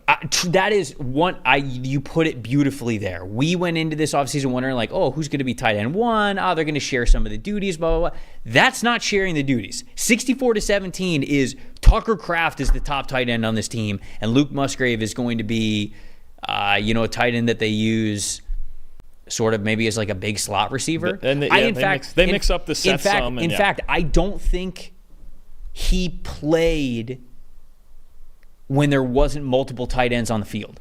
I think all of Luke, either all or almost all of Luke Musgrave's snaps came when there were multiple tight ends on the field. So meaning like Kraft was also on the field with him. It wasn't like okay, we're subbing you in, we're subbing you out. You could play in the slot this time. You could be attached to the line of scrimmage. You could be the one tight end and 11 personnel, whatever. It had to be multiple tight ends on the field for him to even get on the field. So I'm very shocked about that. A little disappointed. I think Musgrave's got some good receiving ability, but very clearly Tucker Kraft has won that job there. All right, buddy.